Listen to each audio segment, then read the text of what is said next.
Il y avait quelque chose que Marrow Creek ignorait à propos de la femme qu'ils ignoraient depuis 12 ans. Et un vendredi de septembre 1879, ils étaient sur le point de le découvrir. Son nom était Nora Cole. Elle avait 15 ans. Nous y sommes presque. Elle vit à l'est de la ville. Ne te retourne pas. Cours, c'est tout.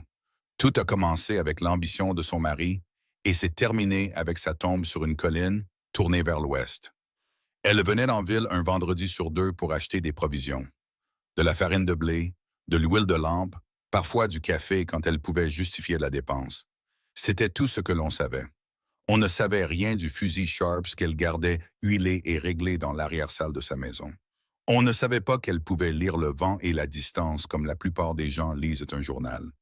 On ne savait rien de cette nuit, 7 ans plus tôt, où un homme était entré sur ces terres avec des intentions qui ne sont jamais devenues des actes.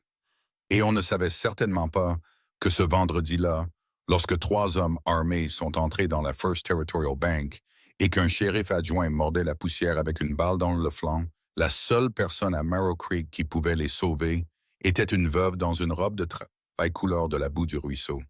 La ville l'appelait cette femme là-bas, sur la terre froide, présente, fonctionnelle, sans rien de remarquable. Ils avaient une tort sur ces 3 points. Septembre arrivait sur le territoire comme il le faisait toujours, chaud et sec, avec une poussière suspendue dans l'air comme une question à laquelle personne ne voulait répondre. Le ciel avait cette nuance de bleu particulière qui apparaît lorsque l'été se meurt, mais n'a pas encore compris comment lâcher prise. Nora quitta sa ferme à l'aube, 6 miles à cheval, en prenant la route de l'Est qui traversait des herbes de prairie assez hautes pour cacher un cerf. La terre ici ne pardonnait pas les erreurs. 2 sécheresses en 12 ans le lui avaient appris. Une inondation, un hiver qui avait emporté 6 de leurs 7 têtes de bétail et toutes les poules. Elle avait survécu à tout cela. Le trajet durait 1 heure et 17 minutes. Elle l'avait chronométré assez de fois pour le savoir. Le cheval était une jument-pie de 15 ans, calme et peu impressionnée par la plupart des choses. Nora aimait ça chez elle. Trop de créatures dans ce monde s'excitaient pour un rien. Thomas avait acheté la jument l'année avant sa mort. Quelque chose de fiable, avait-il dit, comme s'il avait su que Nora aurait plus besoin de fiabilité que de vitesse dans les années à venir. Elle chassa cette pensée. Les pensées à propos de Thomas avaient une tendance à occuper toute la matinée si elle les laissait faire. Marrow Creek n'avait rien d'impressionnant. 200 habitants les bons jours. 300 si l'on comptait les ranchs en périphérie. La rue principale s'étendait du nord au sud, bordée de bâtiments à fausses façades qui paraissaient plus grands qu'ils ne l'étaient. La quincaillerie, la mercerie, le magasin de Miller, la First Territorial Bank, le bureau du shérif avec ses 2 cellules et son unique bureau fatigué. Le saloon ouvrait à midi et fermait lorsque le dernier homme tombait. Nora attacha son cheval devant chez Miller à 11h17 du matin. Elle connaissait l'heure car la cloche de l'église venait de finir de sonner le quart d'heure. Len Marsh, qui tenait le magasin d'aliments, hocha la tête quand elle entra. Un hochement prudent. Le genre que l'on fait à quelqu'un dont on ne sait pas trop quoi faire. « Madame Cole, dit-il. « Monsieur Marsh. » C'était là l'étendue de la plupart de ses conversations en ville. Poli, bref, prudent pour ne rien inviter de plus. Elle se dirigea vers l'arrière, où le grain était stocké dans des sacs de jute empilés jusqu'au plafond. 50 livres de maïs concassé, 20 livres d'avoine. Où elle calculait le coup dans sa tête quand elle l'entendit.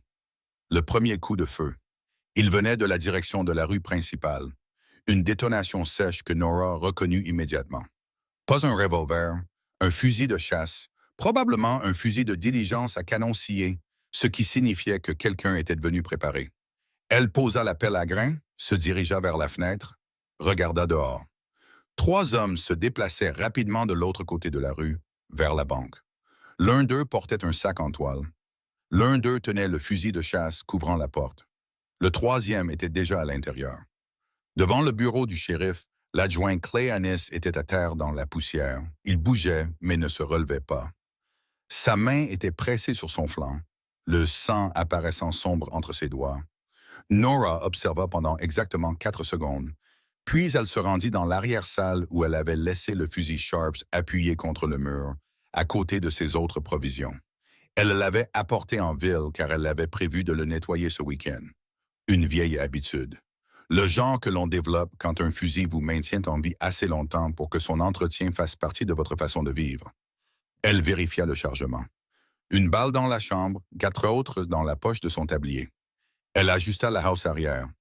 Le cran de mire et le guidon avaient été réglés pour 400 yards la dernière fois qu'elle l'avait utilisé.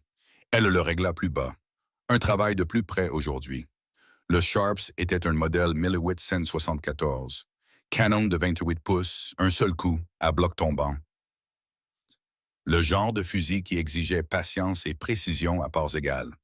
Thomas le lui avait donné la 4e année de leur mariage. « Tu es déjà meilleur que moi », avait-il dit en le lui tendant. « Autant que tu es le meilleur fusil. » Il avait eu raison sur ce point. Elle prit le Sharps, sentit son poids familier, vérifia le chargement une fois de plus, même si elle venait de le faire. Puis elle se dirigea vers la porte latérale, celle qui donnait sur la ruelle entre le grenier et la livrée. Derrière elle, Len Marsh appela.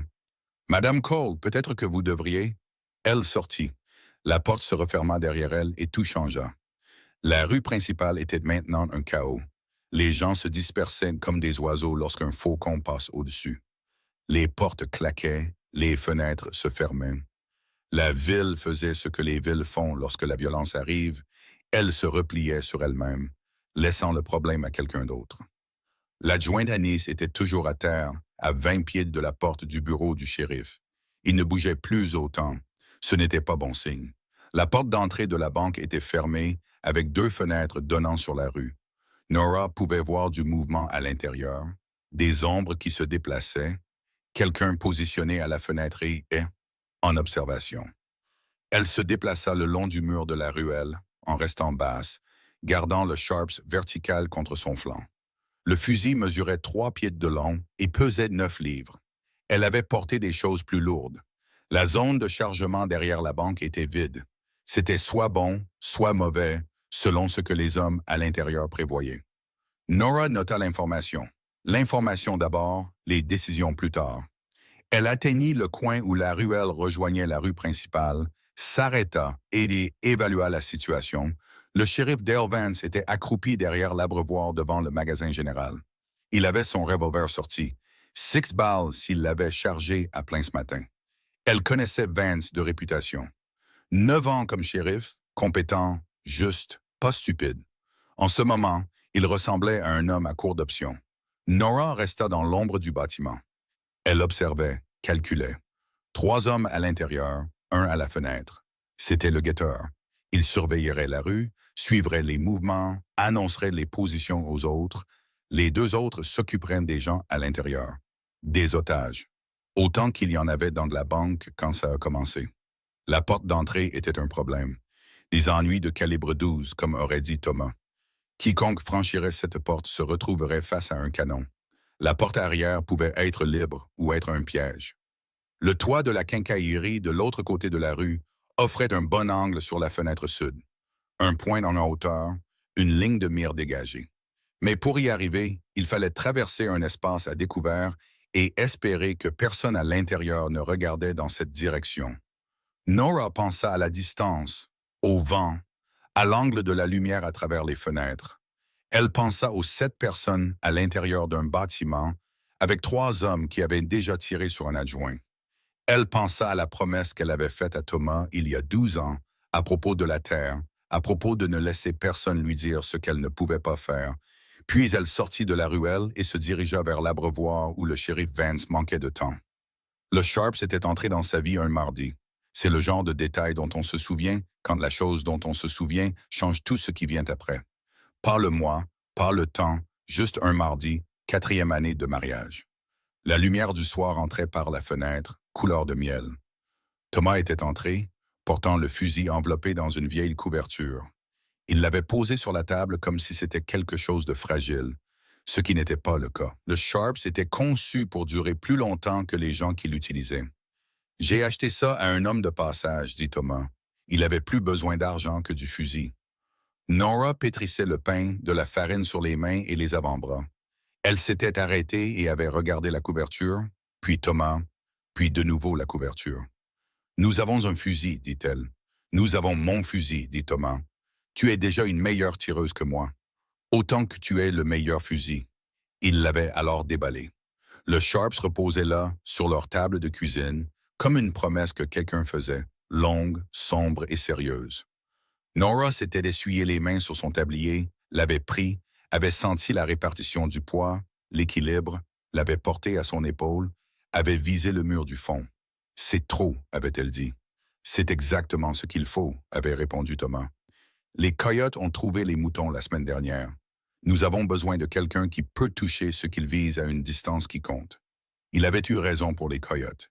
Ils avaient perdu 4 moutons en 3 nuits. Nora s'était assise dans le grenier avec le vieux fusil de Thomas et avait manqué 2 fois dans le noir. Les coyotes avaient appris à rester plus loin. Avec le Sharps, la distance n'était plus un problème. Thomas lui avait enseigné les bases, la respiration, la visée, la pression sur la détente, le suivi. Mais il avait su dès le début qu'elle n'avait pas besoin de beaucoup d'enseignement. « Tu as la patience pour ça », avait-il dit, après l'avoir vu tirer pour la première fois. La plupart des gens se précipitent. Toi, tu attends. Elle avait attendu, et les coyotes avaient cessé de venir. À 37 ans, elle manquait rarement sa cible. Au moment où elle était arrivée à Marrow Creek avec Thomas pour commencer la ferme, elle avait cessé de compter la distance en pieds et en yards. Elle la mesurait en ce que cela signifiait pour une balle. Le changement d'élévation, la dérive du vent, le poids de l'air un matin froid par rapport à un après-midi chaud. Le Sharps avait une portée qui mettait la plupart des hommes mal à l'aise. Pas le fait de tirer avec, mais la compréhension qu'une personne se tenant si loin ne pouvait pas l'entendre venir, ne pouvait pas le voir venir, n'avait aucune défense sauf de ne pas être là. Thomas avait compris cela. Il n'avait jamais été mal à l'aise avec ce que Nora pouvait faire. Un outil n'est bon que si la personne qui l'utilise est bonne. Il avait l'habitude de dire « Et tu es meilleur que la plupart ». Ils avaient eu 7 bonnes années à la ferme. Pas des années faciles. La terre était difficile et le temps était pire. Mais ils savaient l'un l'autre et ils avaient un plan. Et la plupart du temps, c'était suffisant. Puis Thomas tomba malade. Ce ne fut pas dramatique. Pas d'accident, pas de violence, juste une fièvre qui est apparue en mars et n'est jamais vraiment partie. En avril, il était trop faible pour travailler. En mai, il était au lit la plupart des jours. Le médecin est venu 2 fois, a dit que c'était ses poumons, a dit qu'il n'y avait pas grand-chose à faire, sauf le garder confortable. Thomas est mort un mercredi matin de juin. Le ciel était de la couleur du vieux papier. Nora était assise à côté du lit quand sa respiration a changé, puis s'est arrêtée. Elle est restée assise là longtemps après, lui tenant de la main, attendant quelque chose qui n'allait pas arriver. Il l'avait enterrée sur la colline qui faisait face à l'ouest. Il avait toujours aimé les couchers de soleil. Nora a creusé la tombe elle-même. Cela a pris toute la journée. La terre était plus dure qu'elle ne l'avait prévu. La nuit après l'enterrement, elle s'était assise à la table de la cuisine avec le Sharps sur ses genoux et une bouteille de whisky que Thomas gardait pour une occasion spéciale.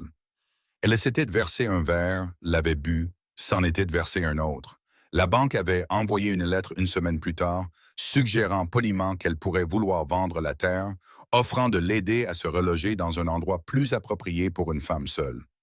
Nora avait brûlé la lettre dans le poêle. 3 mois après la mort de Thomas, la banque avait réessayé. Cette fois, ce n'était pas une suggestion. Il réclamait le prêt. Elle avait 90 jours pour payer ce qui était dû ou il saisirait. Le montant était plus d'argent que Nora n'en avait, plus qu'elle ne pouvait en gagner en 3 mois, plus que ce qui semblait possible. Elle avait vendu chaque animal sauf une vache.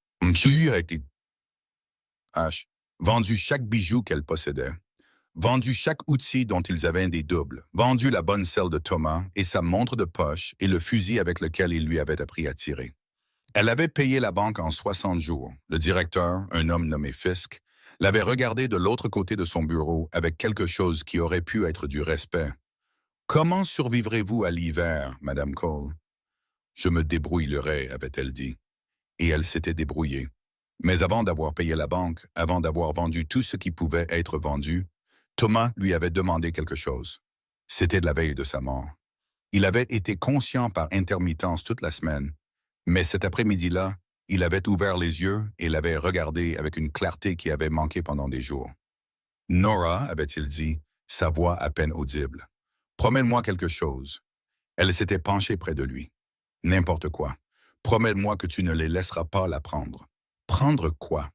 La terre. Sa main avait trouvé la sienne, faible mais certaine. C'est la tienne. C'est la nôtre. Ne laisse personne te dire qu'une femme ne peut pas la tenir. Thomas, promets-moi. Elle avait regardé son visage, l'homme qu'elle avait aimé pendant 11 ans. La détermination toujours là, même quand tout le reste lâchait. Je te le promets, avait-elle dit. Je te le promets, Thomas. Je ne les laisserai pas la prendre. Il avait alors fermé les yeux. Il avait souri. Bien. Tu es plus forte qu'il ne le pense. Plus forte que tu ne le penses. Le lendemain matin, il était parti. 12 ans qu'elle tenait cette promesse. À travers 2 sécheresses et une inondation, à travers l'hiver de 1874 qui avait failli la tuer, à chaque fois que quelqu'un en ville suggérait qu'elle vende, chaque fois que quelqu'un demandait pourquoi elle ne se remariait pas, chaque fois que quelqu'un la regardait comme si elle était une énigme qu'il ne pouvait pas résoudre. Elle avait gardé la terre parce que Thomas le lui avait demandé. Mais quelque part en chemin, ce n'était plus à propos de Thomas. C'était devenu à propos d'elle. Maintenant, elle se tenait au milieu de la rue Colton avec le Sharps entre les mains et le shérif Vance la fixant comme si elle était apparue de nulle part, ce qui, de son point de vue, était le cas. Madame, dit Vance, il était prudent, essayant de la situer, essayant de comprendre ce qu'une femme avec un fusil faisait au milieu de sa crise. Nora regarda la banque, la fenêtre où le guetteur était positionné, la zone de chargement à l'arrière. 3 à l'intérieur, dit-elle, un à la fenêtre est, un derrière le comptoir des caissiers, un à l'arrière avec le directeur. L'homme à la fenêtre est celui dont vous devez vous inquiéter. Il surveille la rue. Les 2 autres gèrent les gens. Vance la dévisagea. « Comment savez-vous ça? » demanda-t-il. « Parce que c'est comme ça que je ferai, » dit Nora. L'adjointe Anis respirait encore, à peine. Vance était allé le voir 2 fois depuis l'arrière de l'abreuvoir. 2 fois, il avait risqué une balle pour s'assurer que son adjoint ne se vidait pas de son sang dans la poussière de la rue principale. La 2e fois, il en avait presque reçu une. Une balle avait traversé l'abreuvoir à 6 pouces de sa tête. L'eau avait commencé à fuir, un lent filet coulant dans la terre. Maintenant, Vance était accroupi derrière un abri qui s'affaiblissait, avec un adjoint blessé à 20 pieds de là et aucune bonne option. Il regarda la femme qui venait de marcher à ses côtés, essaya de la situer. Quelque chose de familier dans son visage, mais il ne pouvait pas mettre le doigt dessus. Puis ça lui est revenu. « Madame Cole, dit-il, de la ferme à l'est de la ville. C'est exact. Vous venez en ville un vendredi sur 2. Oui, pour les provisions, habituellement. » Vance regarda le fusil Sharps dans ses mains, puis de nouveau son visage. « C'est un long fusil pour acheter du grain, dit-il. C'est une longue journée, répondit Nora. Malgré tout, Vance faillit sourire. « Vous savez vous en servir? » demanda-t-il en désignant le Sharps. « Oui. À quel point? »« Assez bien. » Vance digéra l'information, regarda la banque, son adjoint, la rue vide où 47 habitants avaient découvert des raisons urgentes d'être ailleurs. C'était un homme pratique. 9 ans à porter un insigne lui avaient appris à reconnaître quand la fierté devait céder le pas à la nécessité. « De quoi avez-vous besoin? » demanda-t-il. Nora désigna le toit de la quincaillerie de l'autre côté de la rue. 20 minutes pour y arriver et pour que vous gardiez leur attention sur la façade. Et ensuite? Ensuite, nous verrons ce qui se présente. Vance l'étudia. Cette femme qu'il avait vue en ville une centaine de fois, mais jamais vraiment regardée. Cette femme qui venait d'analyser une prise d'otage comme si elle l'avait déjà fait. « Pouvez-vous tirer à travers une vitre? » demanda-t-il. « À cet angle, oui, mais ça met fin à la négociation et commence autre chose. Quelles sont leurs exigences? Ils n'en ont pas encore fait, dit Vance.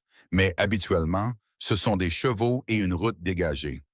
Nora y réfléchit. Ils voudront utiliser les civils comme couverture jusqu'à la sortie de la ville, puis les relâcher quand ils seront en sécurité. Ou ne pas les relâcher. Ou pas. Elle regarda de nouveau la banque, l'ombre sur la fenêtre sud, la distance jusqu'à la zone de chargement arrière, l'angle de la lumière. « J'ai besoin de 20 minutes, dit-elle à nouveau. Vance prit une décision. Le genre que l'on prend quand on est à court d'options et que quelqu'un qui semble compétent vous en offre une. « Vous les avez, dit-il. Nora hocha la tête, commença à bouger. « Madame Cole, l'appela Vance. » Elle s'arrêta, se retourna. « Merci, dit-il. Remerciez-moi quand ils seront tous en vie, répondit-elle. Puis elle disparut, se déplaçant à pas feutrés le long des façades des bâtiments, se dirigeant vers la ruelle qui la mènerait à la quincaillerie de Marcia. Vance la regarda partir, puis il se leva de derrière l'abreuvoir, s'exposa, se fit de la cible qu'ils observeraient. Il mit ses mains en coupe autour de sa bouche, et il fit quelque chose qu'il n'avait jamais fait en 9 ans de port d'insigne. Il demanda de l'aide. Y a-t-il un tireur d'élite dans le coin? Sa voix résonna contre les fausses façades des bâtiments, rebondit le long de la rue principale et lui revint, chargé de tout le désespoir qu'il essayait de dissimuler. Personne ne répondit. Personne ne bougea. L'écho s'estompa dans le silence chaud de septembre. Vance resta là, exposé, attendant. 8 secondes passèrent, assez longtemps pour qu'il sente tous les yeux de la ville le regarder à travers les rideaux, les fissures et les volets fermés. Assez longtemps pour qu'il commence à se demander s'il venait de faire une terrible erreur. Puis une porte s'ouvrit. Pas la porte du saloon, comme il s'y attendait. Pas celle du bureau du shérif, ni aucun des endroits d'où venaient habituellement les hommes armés et badgés.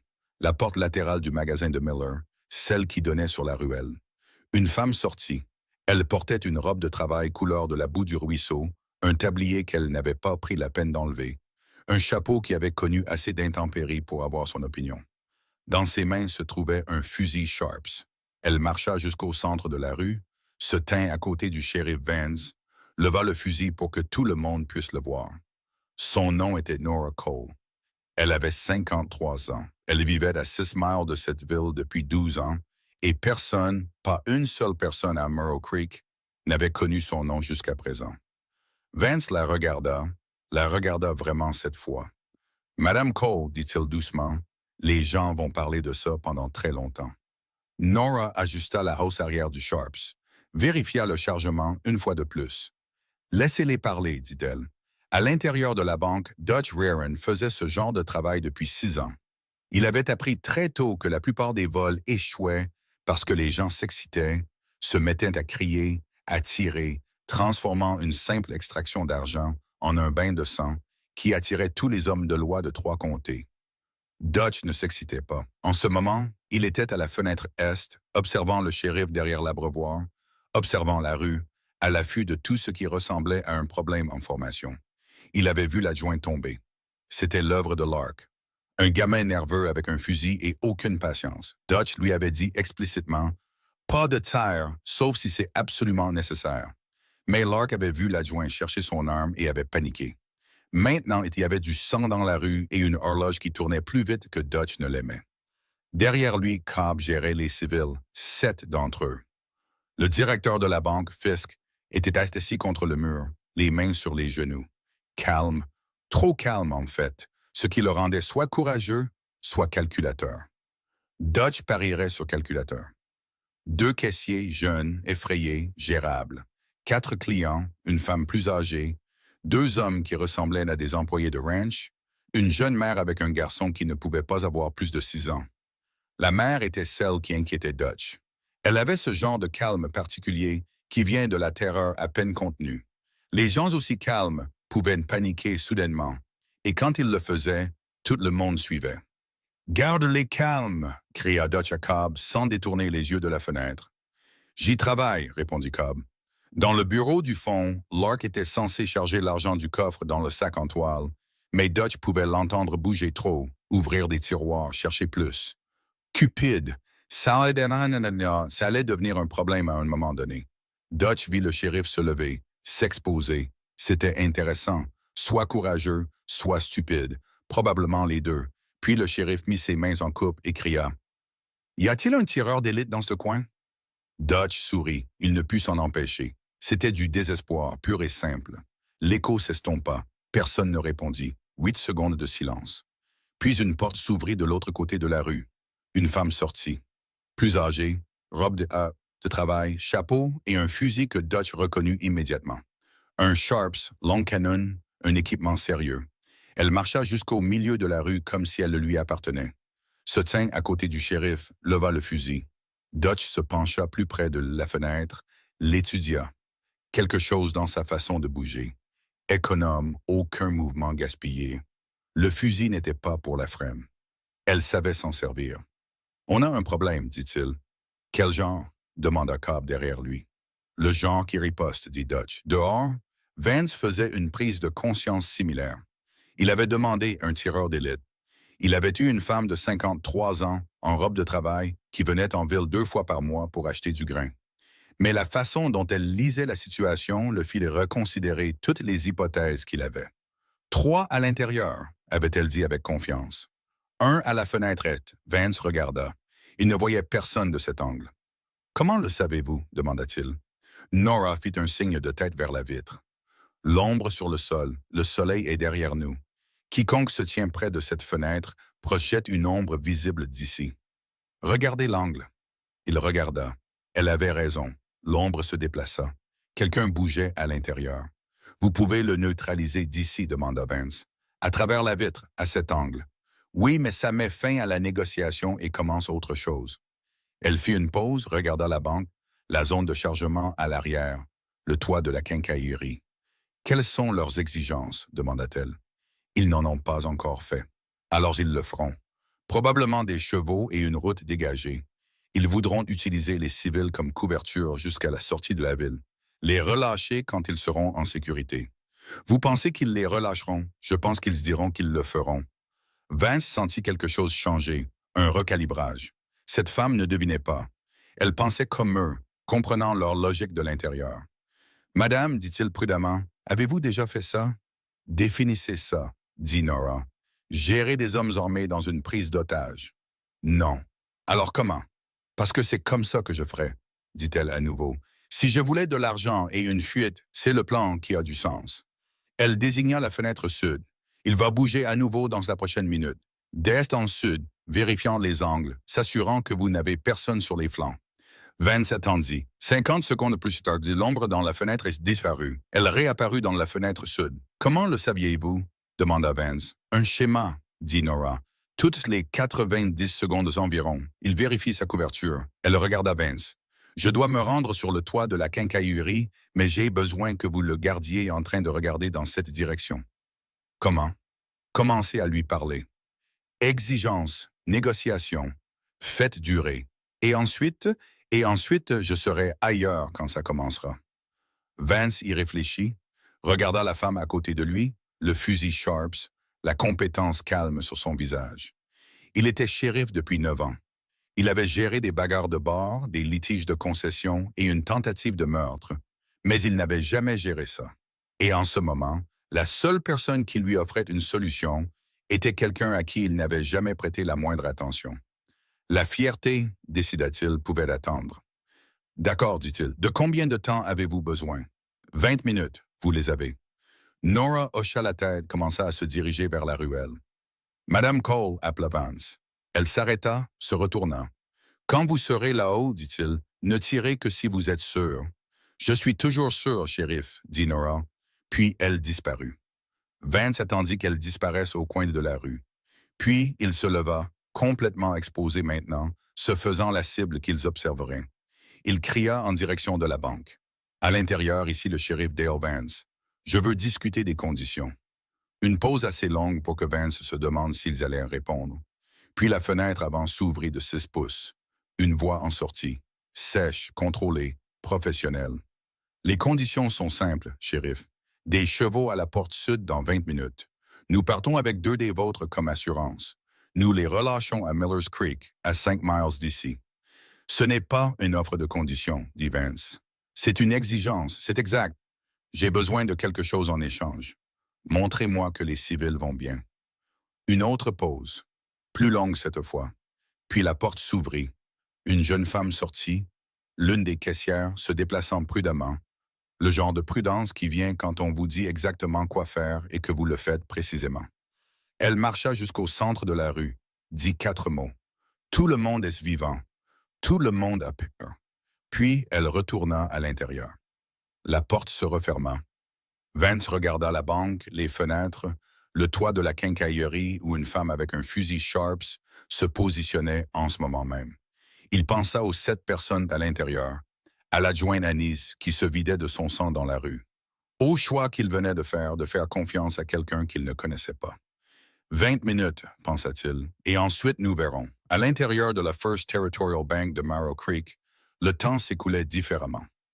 Dehors dans la rue, 20 minutes, c'était une négociation, un délai tactique, une fenêtre d'opportunité. À l'intérieur, 20 minutes, c'était une éternité mesurée en battements de cœur, en respiration courte, et dans ce silence particulier qui vient de 7 personnes essayant très fort de ne pas se faire remarquer.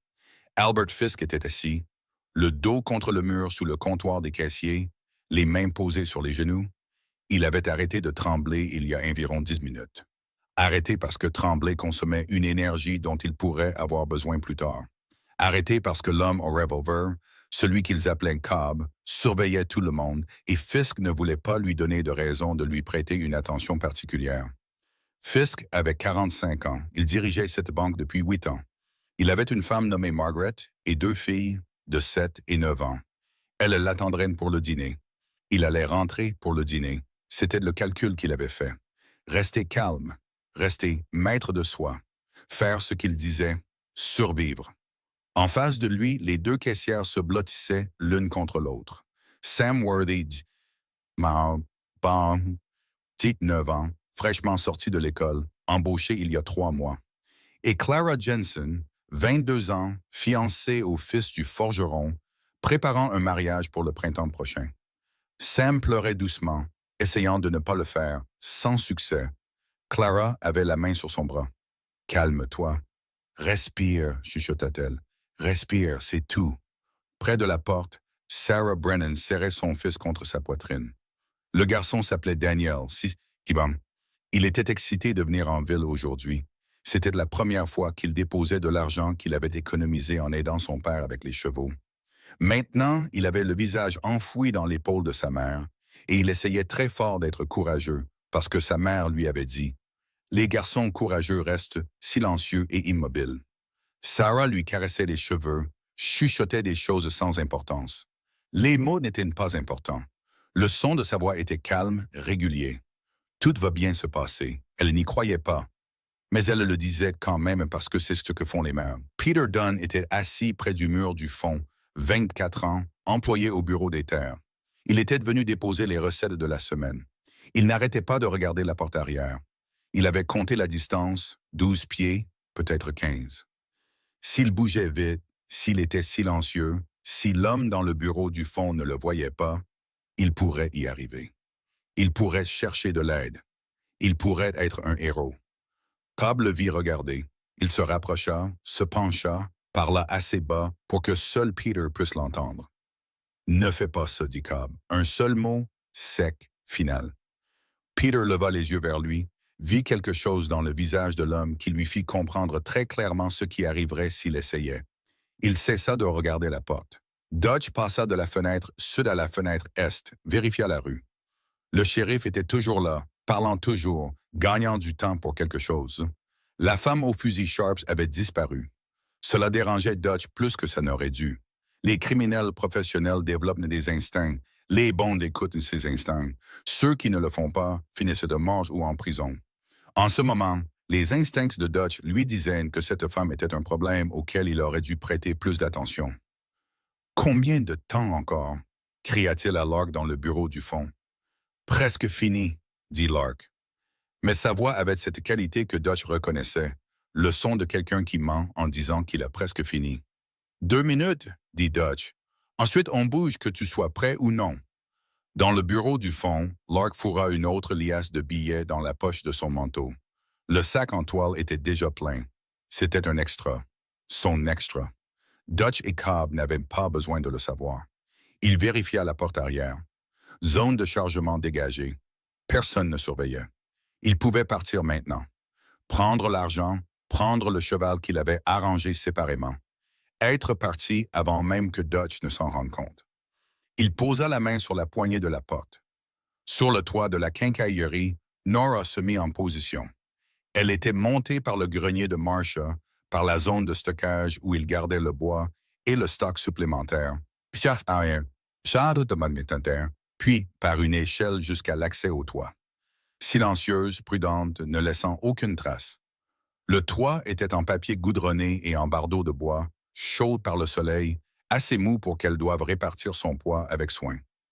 Elle rampa jusqu'au parapet avant, basse, à plat, le Sharps horizontal à côté d'elle. De là, elle avait une ligne de mire dégagée sur les deux fenêtres avant de la banque, la fenêtre sud en angle, la fenêtre est face. Elle pouvait voir la zone de chargement à l'arrière, le shérif à l'abreuvoir, l'adjointe Anise dans la rue. Il avait cessé de bouger.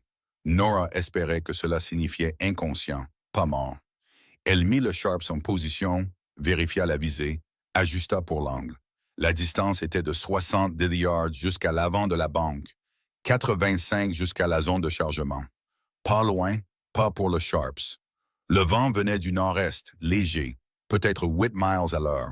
À cette distance, cela n'aurait pas beaucoup d'importance. Elle retrouva sa respiration, la ralentit, laissa son rythme cardiaque se calmer. Puis elle attendit.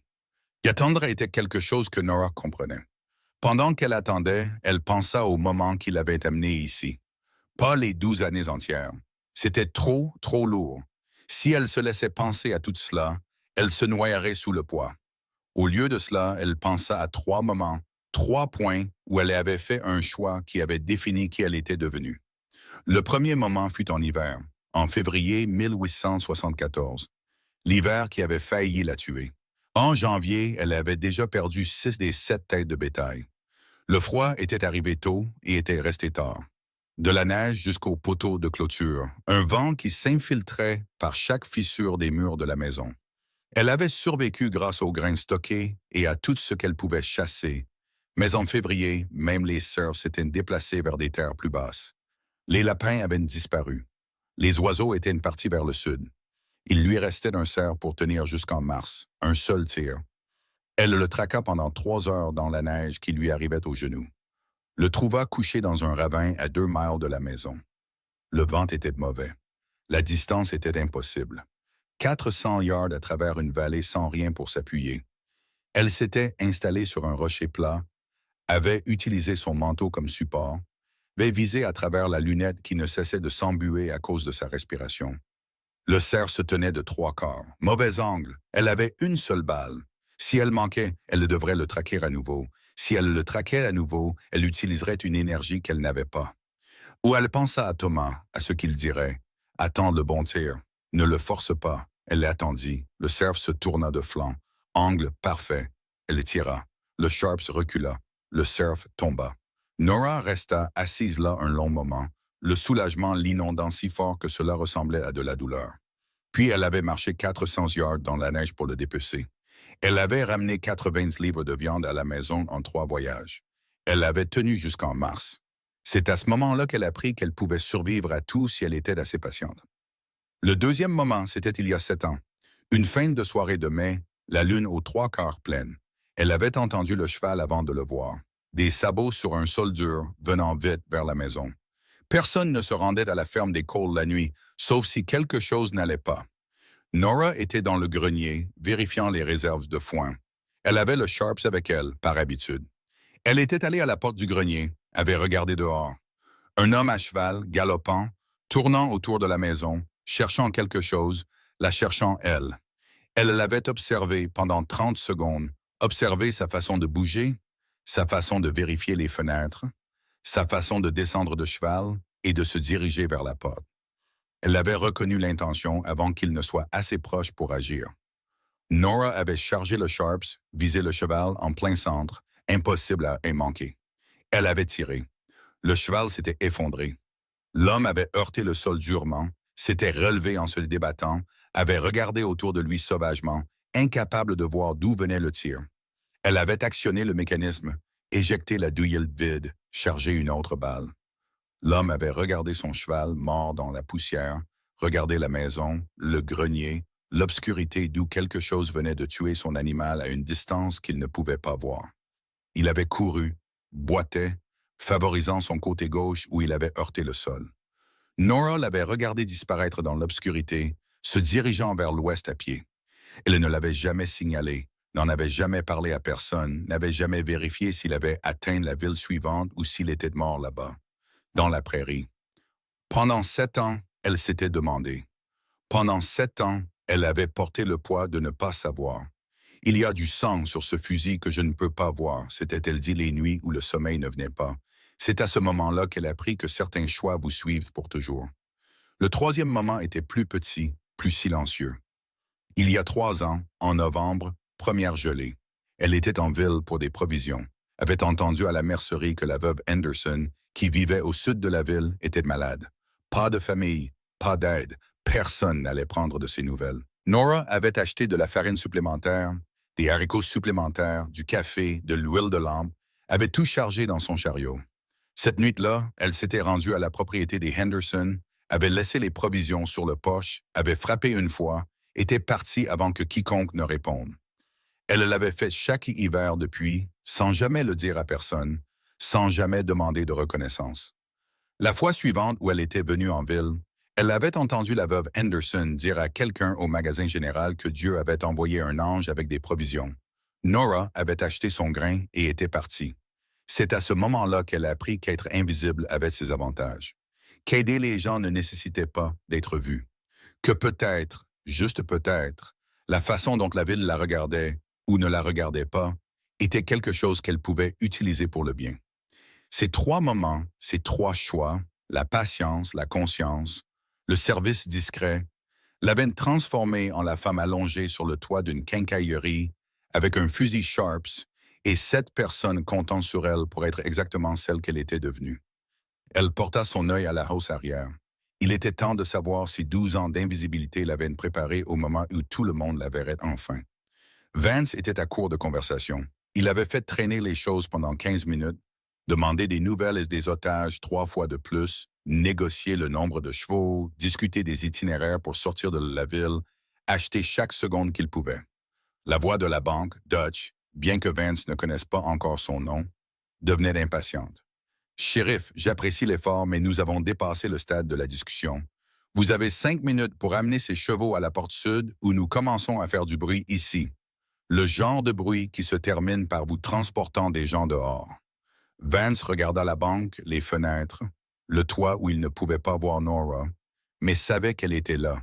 Il avait besoin de plus de temps. Le propriétaire de la livrée n'est pas là, dit Vance. Une pure invention. Je dois le trouver pour autoriser les chevaux. Une pause. Vous avez 3 minutes pour le trouver. Après ça, nous arrêtons d'être professionnels à ce sujet. La fenêtre se referma. Vance se recroupit derrière l'abreuvoir. La fuite s'était aggravée. L'eau s'accumulait dans la terre. Sa couverture se dégradait de minute en minute. Il regarda vers la ruelle où le jeune adjoint Hooper aurait dû être positionné maintenant. Il vit un mouvement, un signe de la main prudent. Hooper était là, prêt. Bien. Vance sortit un bout de papier de sa poche, le reçu d'aliments dont Nora avait déchiré une bande plus tôt. Il avait attendu avec un morceau de gravier, puis l'avait laissé tomber du parapet du toit de la quincaillerie. Il avait atterri à 3 pieds de l'abreuvoir. Vance l'avait ramassé, avait lu les 4 mots écrits au crayon. Porte arrière, 2 minutes. Il l'avait mis dans sa poche, avait regardé la ruelle, avait fait un signe de tête à Hooper. Maintenant, ces 2 minutes arrivaient. À l'intérieur de la banque, Lark prit sa décision. L'argent était dans le sac. L'argent supplémentaire était dans ses poches. La porte arrière était dégagée. Il partait. Dutch et Cobb pouvaient gérer leur propre sortie. Ils faisaient ça depuis plus longtemps que lui de toute façon. Ils n'avaient pas besoin de lui. Il vérifia le bureau du fond une dernière fois, s'assura qu'il n'avait rien laissé, prit le sac en toile. Lourd, satisfaisant. Il se dirigea vers la porte arrière, posa la main sur la poignée, écouta. Rien. Aucun son de la zone de chargement. Personne ne surveillait. Il ouvrit la porte, sortit dans la chaleur de septembre. La zone de chargement était vide, comme il l'avait vérifié, comme elle devait l'être. Il fit 3 pas, vit la femme. Elle se tenait à 8 pieds de là, dans l'ombre du mur nord, robe de travail, chapeau, fusil Sharps tenu bas et prêt. Lark s'arrêta. Ils se regardèrent. La femme parla, voix calme, posée, comme si elle demandait la météo. « Posez-le. » Lark la regarda le fusil, la distance entre eux. Il était jeune, rapide, bon avec une arme. Elle avait 53 ans, une femme, la femme d'un fermier. Il avait fait carrière en étant plus rapide que les gens qui le sous-estimaient. Il alla chercher le pistolet à sa hanche. Sur le toit de la quincaillerie, Nora avait vu Lark entrer dans la zone de chargement. Elle l'avait vu faire une pause, évaluer, commencer à se détendre. Elle était déjà en train de descendre du toit, de traverser le grenier, de passer par l'arrière, le long du mur sud de la ruelle. Rapide, à plat, le Sharps vertical à son côté. Elle avait atteint la zone de chargement 30 secondes avant qu'il n'ouvre la porte. S'était positionnée dans l'ombre, où le soleil ne la trahirait pas, avait attendu. La porte s'était ouverte. Lark était sorti, jeune, portant le sac d'argent, une énergie nerveuse dans chaque mouvement. Elle lui avait donné une chance. Posez-le. Sa main alla vers son arme. Certaines personnes, pensa Nora, n'apprennent jamais à reconsidérer leurs hypothèses. Le Sharps tira. Le son fut énorme, sec, dur et final. Le genre de son qui ne se contente pas d'arrêter un moment. Il l'efface et le remplace par quelque chose d'entièrement différent. La balle arracha le pistolet de la main de Lark, sans emporter la main avec. Il avait dégainé vite, avec fluidité, le genre de geste qui vient de la pratique. Le Sharps avait été plus rapide. Le revolver tourbillonna dans les airs, atterrit à 15 pieds de là dans la terre. Lark s'assit lourdement. Il fixa sa main, les 5 doigts toujours attachés. Pas de sang, juste une ecchymose profonde se formant là où l'arme avait été arrachée de sa poigne. Il émit un son, pas tout à fait un mot, pas tout à fait un cri. Le son d'un homme découvrant que tout ce qu'il avait cru sur la vitesse, l'habileté et la survie venaient d'être prouvés faux par une femme de 2 fois son âge, avec un fusil qu'il n'avait jamais vu venir. « Restez, dit Nora. » Il resta. À l'intérieur de la banque, le tir du Sharps à bout portant fit quelque chose à l'atmosphère. Il supprima le sentiment que quiconque était en contrôle. Dutch se jeta au sol. Instinct, à l'abri, loin des fenêtres. Cobb se tourna vers l'arrière, le revolver levé, essayant de localiser la menace. Les 7 civils se jetèrent au sol immédiatement. Fisk couvrit les caissières. Sarah Brennan couvrit son fils. Peter Dunn se pressa contre le mur et découvrit qu'être un héros était beaucoup moins attrayant quand les tirs commençaient réellement. « Porte arrière !» cria Dutch. Lark. Pas de réponse. Cobb se dirigea vers le bureau du fond. Prudent, arme levée, il atteignit la porte, regarda dehors. Il vit Lark assis dans la poussière de la zone de chargement. Les mains en l'air, le revolver disparu. Il vit une femme en robe de travail se tenant au-dessus de lui avec un fusil Sharps. Il vit l'adjoint Hooper arriver du coin nord, le fusil pointé. Il vit le shérif Vance entrer par la porte d'entrée derrière eux. Cobb baissa son arme. « C'est fini, dit-il. Il fallut encore 4 minutes pour que tout se termine. Non pas parce qu'il y avait de la résistance, mais parce que Dutch Rearan était un professionnel, et les professionnels ne paniquent pas, même lorsque la situation a complètement dérapé. Il avait posé son revolver sur le sol, l'avait repoussé avec sa botte, avait levé les mains. Personne n'a besoin d'être blessé, avait-il dit. Calme, raisonnable, un homme acceptant les mathématiques d'une situation qui avait cessé d'être en sa faveur. Cobb avait fait de même, posé son arme, mains en l'air, silencieux. Lark, dans la zone de chargement, était assis dans la poussière, les mains sur la tête, et essayait très fort de ne pas penser à quel point il avait été proche de perdre toute sa main au lieu de juste son arme. À midi, tous les 3 étaient en prison. Les 7 civils sortirent, clignant des yeux sous le soleil de septembre. Fisk s'assit un moment sur les marches de la banque, mit son visage dans ses mains, se ressaisit, se releva.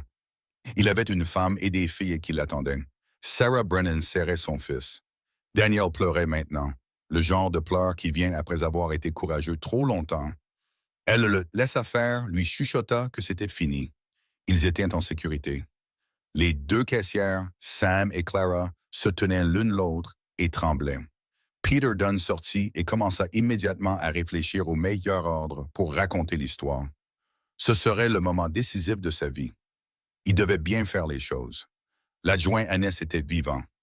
Le médecin, un homme nommé Sullivan, l'avait atteint alors que l'affrontement se terminait. La balle lui avait traversé le flanc sans toucher d'organe vital.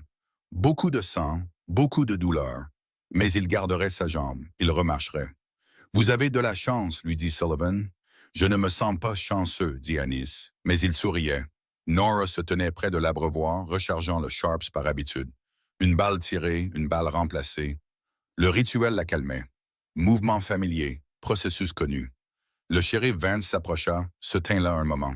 C'était un homme qui choisissait ses mots avec soin. « Ce tir, dit-il finalement. « Oui, dit Nora. De cette distance, à travers une porte, cible en mouvement. Oui, vous avez choisi de ne pas le tuer. Nora actionna le mécanisme, mettant la nouvelle balle. Les morts ne sont pas jugés. Il doit répondre de ce qu'il a fait dans cette banque. Vance digéra cela, la regarda le Sharps, cette femme qui était apparue de nulle part et avait résolu une situation qu'il n'aurait pas pu résoudre seul. Madame Cole, dit-il, je suis shérif depuis 9 ans. J'ai géré des bagarres de bar, des litiges de concession et une tentative de meurtre, mais je n'ai jamais rien vu de tel que ce que vous venez de faire. Nora ramassa ce qui restait de son reçu d'aliments. La bande qu'elle avait déchirée plus tôt était dans la poche de Vance. Preuve d'un plan qui avait fonctionné. J'ai encore besoin de 50 livres de grains, dit-elle. Elle retourna vers le magasin de Miller. Derrière elle, la rue se recomposait. Les portes s'ouvraient, les voix revenaient, la lente reprise des affaires dans une ville qui venait de découvrir quelque chose sur elle-même qu'elle devrait réviser. Ça a commencé modestement, comme ces choses-là. Len Marsh, qui tenait le magasin d'aliments, l'a dit à sa femme, qui l'a dit à sa sœur, qui travaillait à l'hôtel, qui l'a dit aux clients. Le médecin a parlé à son assistant de la blessure, de l'angle, de la précision délibérée. Il aurait pu le tuer facilement. Il a choisi de ne pas le faire. Cette compétence et cette retenue. L'adjoint Hooper a raconté à 3 personnes différentes ce qui s'était passé dans la zone de chargement. Comment Nora avait dit « Personne ne tire à moins que je ne le fasse en premier ». Il a parlé de la façon dont elle s'était tenue dans l'ombre, attendant Lark comme si elle l'avait fait 100 fois. Son récit est resté cohérent. Cela en disait long sur ce qu'il avait vu. Le soir, Marrow Creek avait une histoire. Le vendredi soir, l'histoire avait acquis des détails, de la spécificité, le genre qui vient quand les gens qui ont été témoins de différentes parties commencent à comparer leurs notes. Elle était sur le toit de la quincaillerie. Elle a calculé le vent. Elle lui a arraché le pistolet de la main à 30 pieds de distance. J'ai entendu dire que c'était 50. J'ai entendu dire qu'elle n'a même pas cligné des yeux. Cette nuit-là, en prison, Dutch Rearan était assis sur le lit de sa cellule et pensait à la femme au fusil Sharps. Quelque chose chez elle lui était familier. Pas son visage, mais sa façon de bouger, de se positionner, de prendre une décision et de l'exécuter sans hésitation. Il avait déjà vu ça. Il a interrogé le gardien de nuit, un homme plus âgé nommé Carson, à son sujet. Madame Cole vit à l'Est, reste à l'écart. Veuve ici depuis environ 12 ans. Elle a toujours été aussi douée avec un fusil? Carson haussa les épaules. Personne ne savait qu'elle savait tirer avant aujourd'hui. Dutch s'allongea sur le lit, fixa le plafond. 12 ans à vivre à 6 miles de la ville et personne ne savait qu'elle savait tirer. C'était soit une chance remarquable, soit une discipline remarquable. Il soupçonnait la discipline. Dans la cellule voisine, Lark berçait sa main meurtrie et il essayait de comprendre comment il avait dégainé sur une femme avec un long fusil et avait perdu. Les mathématiques ne fonctionnaient pas. Elle était à 8 pieds, le fusil bas. Il avait été rapide. Elle avait été plus rapide. Non, pas plus rapide. Elle était déjà en joue, déjà prête. Elle savait qu'il allait dégainer avant même qu'il n'ait pris la décision. C'était la partie qui le dérangeait. Elle l'avait lu, l'avait compris, avait eu 2 coups d'avance tout le temps. Il regarda sa main, 5 doigts, tous intacts. Elle aurait pu les prendre, aurait pu lui prendre la vie. Elle avait choisi de ne pas le faire. Il ne savait pas si cela rendait les choses meilleures ou pires. Dans la 3e cellule, Cobb ne dit rien. Il avait fait la paix avec ça dès qu'il avait vu Nora dans la zone de chargement. Certaines situations, on les gagne, d'autres, on les perd. Les criminels professionnels comprenaient cela. Ce qui l'intéressait, c'était de la femme elle-même, le calme dans ses yeux, la façon dont elle tenait le fusil comme s'il faisait partie d'elle. Cela venait d'années, de pratiques, d'une vie vécue d'une manière que la plupart des gens ne voient jamais. Il se demandait quelle était son histoire. Se demandait si quelqu'un dans cette ville avait déjà pris la peine de demander. À 3 pâtés de maison de là, Nora était assise à sa petite table dans la chambre qu'elle louait au-dessus du magasin général lorsqu'elle passait la nuit dans la ville. Elle nettoya le Sharps, le démonta, essuya chaque pièce, appliqua de l'huile fraîche, le remonta. Le rituel prit 20 minutes. Quand elle eut fini, elle s'assit avec le fusil sur ses genoux et regarda par la fenêtre la rue principale. Les gens étaient encore dehors, parlant encore, digérant encore les événements. Elle pouvait entendre son nom dans les conversations qui montaient. Madame Cole, Nora Cole, cette femme de la propriété des Cole. Pendant 12 ans, elle avait été invisible. Maintenant, en l'espace d'un après-midi, elle était devenue la chose que tout le monde regardait. Elle n'était pas encore sûre de ce qu'elle en pensait. Thomas aurait trouvé ça intéressant. Elle pensa à lui, à la promesse, à la terre qui l'attendait à 6 miles à l'est, au choix qu'elle avait fait de sortir dans la rue au lieu de rester dans l'ombre. Demain, elle rentrerait chez elle, à la ferme, au calme, à être seule avec le souvenir de son mari et de la terre sur laquelle ils avaient essayé de construire quelque chose. Mais ce soir, elle était assise dans une chambre louée et écoutait une ville qui avait enfin appris son nom. Le lendemain matin, Nora descendit au magasin général pour régler son compte. Elle avait dormi 4 heures, peut-être 5. L'adrénaline de la veille avait mis longtemps à se dissiper. Même maintenant, ses mains se souvenaient du poids du Sharps, du recul, du moment entre la décision et l'action. Madame Patterson, qui tenait le magasin, leva les yeux quand Nora entra. « Madame Cole, dit-elle, différemment d'avant. Les mots avaient maintenant un poids, une reconnaissance. Madame Patterson, votre grain est prêt. Len Marsh l'a apporté ce matin. Il a dit que vous l'aviez payé hier avant. » Elle s'interrompit. « Avant que tout n'arrive. Merci. » Nora se déplaça pour vérifier les sacs. 50 livres de maïs concassé, 20 livres d'avoine, comme toujours. Derrière elle, Madame Patterson s'éclaircit la gorge. « Madame Cole, je voulais dire ce que vous avez fait hier. » Cela a demandé un courage considérable. Nora se tourna, regarda la femme plus âgée, vit quelque chose dans son visage qui n'y était pas avant. Pas seulement de la reconnaissance, quelque chose de plus proche du respect. « J'ai fait ce qui devait être fait, » dit Nora. La plupart des gens ne l'auraient pas fait. La plupart des gens n'étaient pas en position de le faire. Madame Patterson l'étudia. « Vous venez ici un vendredi sur 2 depuis 12 ans. Je vous ai vendu des provisions, pris votre argent, sans jamais vraiment vous parler au-delà de ça. Vous étiez toujours poli. Être poli n'est pas la même chose que de voir quelqu'un. » Madame Patterson fit une pause. « Je suis désolé pour ça. » Nora ne savait pas quoi dire. Les excuses pour l'invisibilité étaient un nouveau territoire. « Ce n'est rien, dit-elle finalement. « Si c'est quelque chose, dit Madame Patterson. Mais peut-être que ça peut être différent maintenant. » Nora chargea son chariot devant le magasin général. Les sacs de grains étaient lourds, mais elle les avait déjà manipulés. Mémoire musculaire, poids de connu. Les gens passaient dans la rue. Plus que d'habitude pour un samedi matin.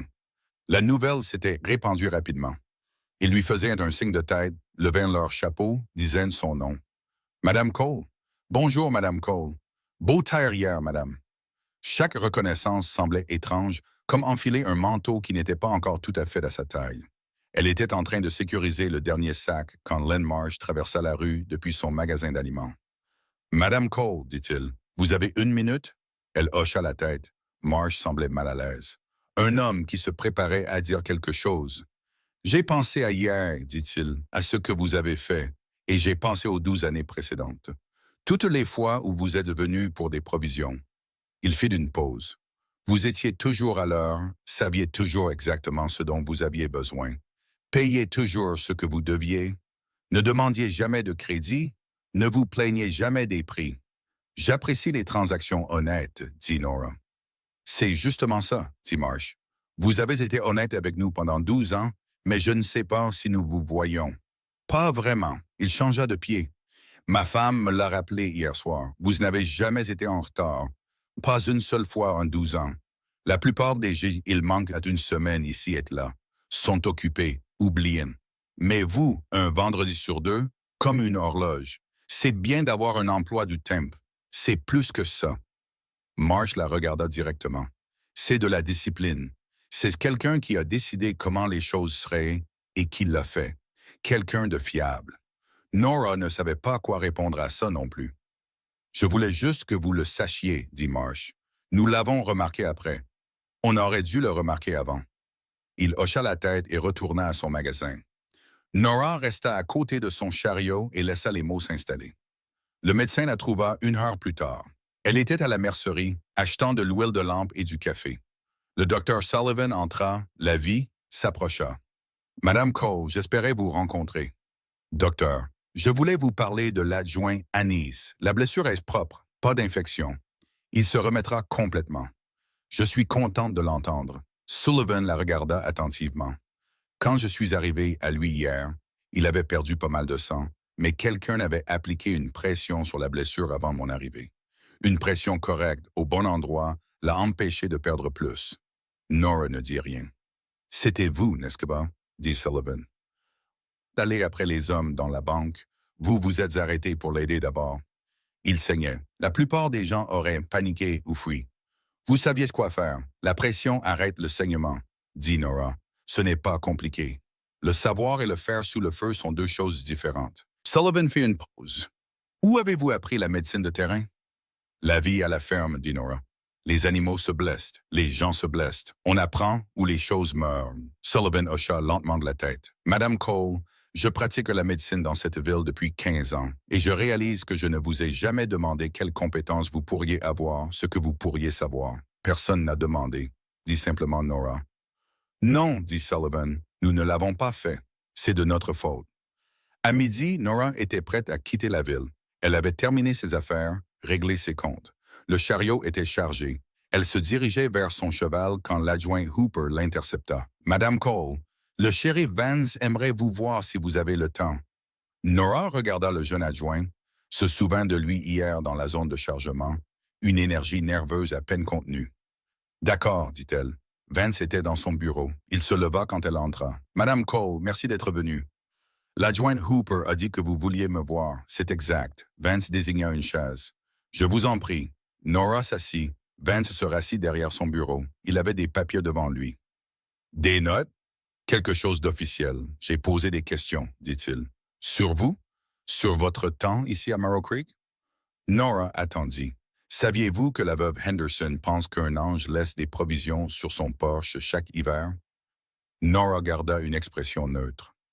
Elle l'a raconté à la moitié de la ville, continua Vance. Des cadeaux anonymes, de la farine, des haricots, de l'huile de lampe, du café, qui apparaissent chaque novembre depuis 8 ans. Il la regarda. C'était vous, n'est-ce pas? Je ne sais pas de quoi vous parlez, Madame Cole. Les provisions arrivent un vendredi sur 2 en novembre, le même jour où vous venez en ville, les mêmes articles que vous achetez en plus grande quantité cette semaine-là. Nora ne dit rien. Vance sourit. J'ai aussi parlé à l'adjoint Hooper. Il m'a raconté qu'il y a 3 ans, alors qu'il livrait un veau à un ranch à l'est de la ville, son cheval est devenu boiteux. Vous passiez par là. Vous avez soigné la jambe, lui avez donné votre monture de rechange, l'avez renvoyé chez lui. Il avait besoin d'aide. Il a essayé de rendre le cheval. Vous lui avez dit de le garder. J'avais un autre cheval. Vous avez donné un cheval, Madame Cole. Ce n'est pas rien. Pas pour quelqu'un qui travaille seul une ferme. Nora se remua sur sa chaise. Cette conversation allait quelque part qu'elle ne comprenait pas encore tout à fait. Vance sortit un autre papier. J'ai aussi vérifié les registres de la banque avec la permission de M. Fisk. Quand votre mari est mort, la banque a voulu saisir. Vous aviez 90 jours pour payer. J'ai payé. Vous avez payé en 60 jours. Savez-vous comment vous avez fait? J'ai vendu des choses. Vous avez tout vendu sauf ce dont vous aviez besoin pour survivre. Chaque animal sauf une vache. Chaque outil. Vous aviez des doubles de vos bijoux, la bonne selle de votre mari et sa montre de poche. Vance leva les yeux. Vous avez payé la banque et gardé la terre. J'ai promis à Thomas que je le ferais. La plupart des gens auraient vendu, auraient déménagé dans un endroit plus facile, un endroit où ils avaient de la famille ou du soutien. Je n'avais pas ce de famille et j'avais tout ce dont j'avais besoin.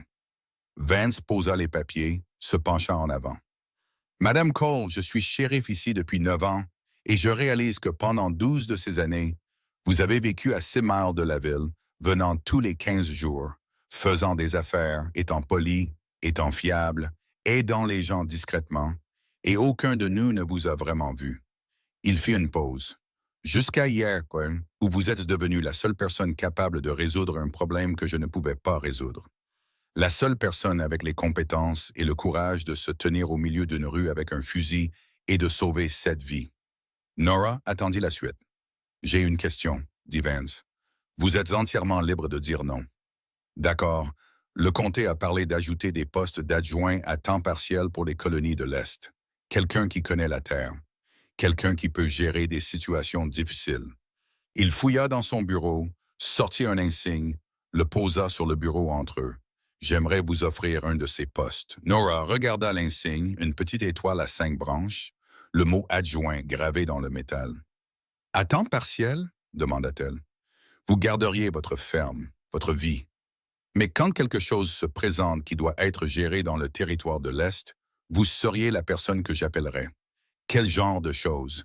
Des litiges, des enquêtes, parfois des choses comme hier. Vance fit une pause. Ça ne paie pas beaucoup, mais c'est officiel, reconnu par le comté. Et ça veut dire que la prochaine fois que quelqu'un aura besoin d'aide, nous saurons qui appeler. Nora y réfléchit, à la ferme à 6 miles à l'est, à la promesse qu'elle avait faite à Thomas, à qui garderait la terre si elle partait.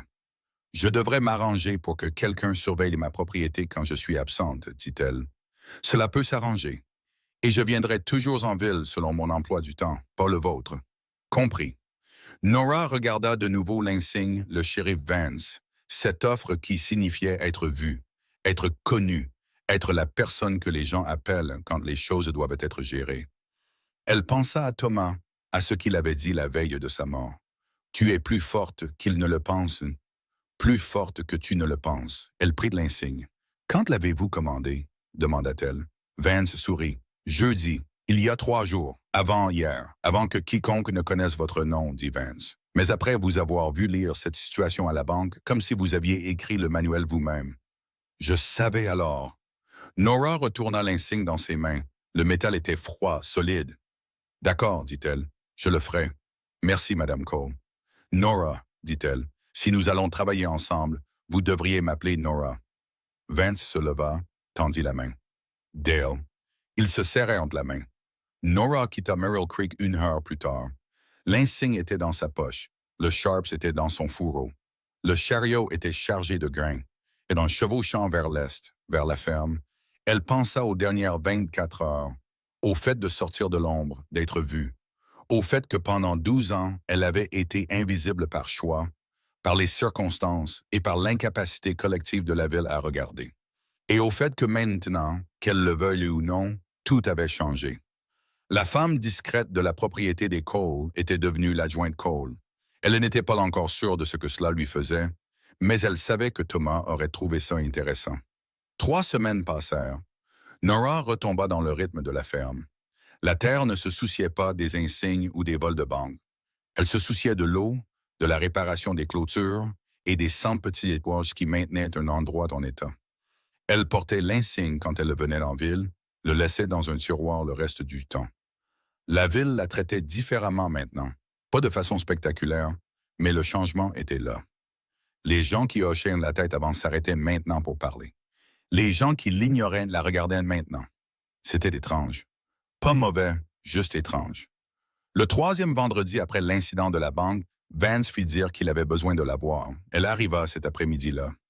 Nous avons eu un développement intéressant, dit Vance quand elle arriva à son bureau. Quel genre? Le genre qui implique Dutch Rearan et une histoire qui vous concerne. Nora sentit quelque chose de froid s'installer dans son estomac. Quel genre d'histoire? Peut-être que vous devriez l'entendre de sa bouche. Dutch était dans la première cellule. Il avait perdu du poids. La nourriture de la prison et l'attente du procès faisaient ça. Mais il avait toujours cette même énergie contrôlée, ce calme professionnel. Il se leva quand Nora s'approcha. « Madame Cole, dit-il, ou devrais-je dire adjointe Cole maintenant? L'un ou l'autre convient. Le shérif Vance a dit que vous vouliez me parler. » C'est exact. Dutch désigna la chaise à l'extérieur de la cellule. « Ça vous dérange si on s'assoit? » Ça pourrait prendre 1 minute. Nora s'assit. Dutch se rassit sur son lit. « J'ai pensé à vous, dit-il, à la façon dont vous avez géré cette situation, à votre façon de bouger, de penser. Et ça m'a rappelé quelque chose, quelqu'un en fait. » Il fit une pause. « Mon demi-frère Jake, l'expression de Nora ne changea pas. Mais à l'intérieur, quelque chose devint très calme. Jake est mort il y a environ 5 ans, continua Dutch. Une bagarre de bar à Caldwell. Une façon stupide de mourir après tout ce qu'il avait survécu. Je suis désolé pour votre perte. Ne le soyez pas. Jake était un salaud. Je l'aimais quand même, mais c'était quand même un salaud. » Dutch se pencha en avant. Le truc, c'est qu'avant de mourir, Jake m'a raconté une histoire, il y a 7 ou 8 ans. Il a essayé de voler une ferme à l'est d'une ville. Il ne m'a jamais dit laquelle. Il a dit qu'il est arrivé de nuit, pensait que ce serait facile. Une femme seule. Les semaines de Nora étaient très immobiles sur ses genoux. Il a dit que quelque chose a abattu son cheval sous lui, dit Dutch. Dans le noir, d'une distance qu'il ne pouvait pas voir. Il a heurté le sol durement. S'est relevé et regardé autour de lui. N'a jamais vu ce qu'il a touché. N'a vu personne, juste l'obscurité et son cheval mort. Il fit une pause. Il a dit qu'il a couru, a boité vers l'ouest et atteint la ville suivante à pied, a raconté à tous ceux qui voulaient bien l'écouter l'histoire du fantôme qui protégeait cette ferme. La chose qui tirait de l'ombre et ne manquait jamais. Dutch regarda Nora directement. C'était vous, n'est-ce pas? Nora resta silencieuse un long moment. Puis, un homme est entré sur mes terres il y a 7 ans, tard dans la nuit. J'ai pu voir son intention avant qu'il ne s'approche. J'ai abattu son cheval. Il est parti. Je ne l'ai jamais revu. Jake, je ne connaissais pas son nom. Il n'a jamais connu le vôtre non plus. Il vous appelait juste le fantôme ou le diable, selon son degré d'ivresse. Nora digéra cela. Vous êtes venu à Marrow Creek à cause de ça?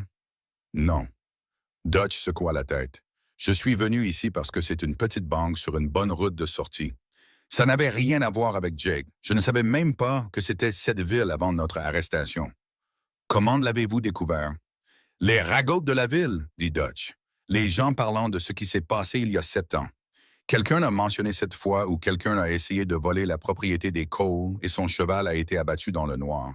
J'ai entendu propriété des Cole et 7 ans et j'ai fait le lien. Il sourit sans humour. Le monde est petit. Mon frère essaie de vous voler, échoue. Meurt plus tard à Caldwell. 7 ans plus tard, j'essaie de voler la banque de votre ville. J'échoue. Je finis en prison. Il fit une pause. Vous portez malheur à la famille Rearan, Madame Cole. Je n'ai pas demandé à votre frère de venir sur mes terres. Non, en effet. Et vous aviez raison de les défendre. Dutch se pencha en arrière. J'ai raconté cette histoire au shérif hier. Il m'a demandé de vous la raconter directement.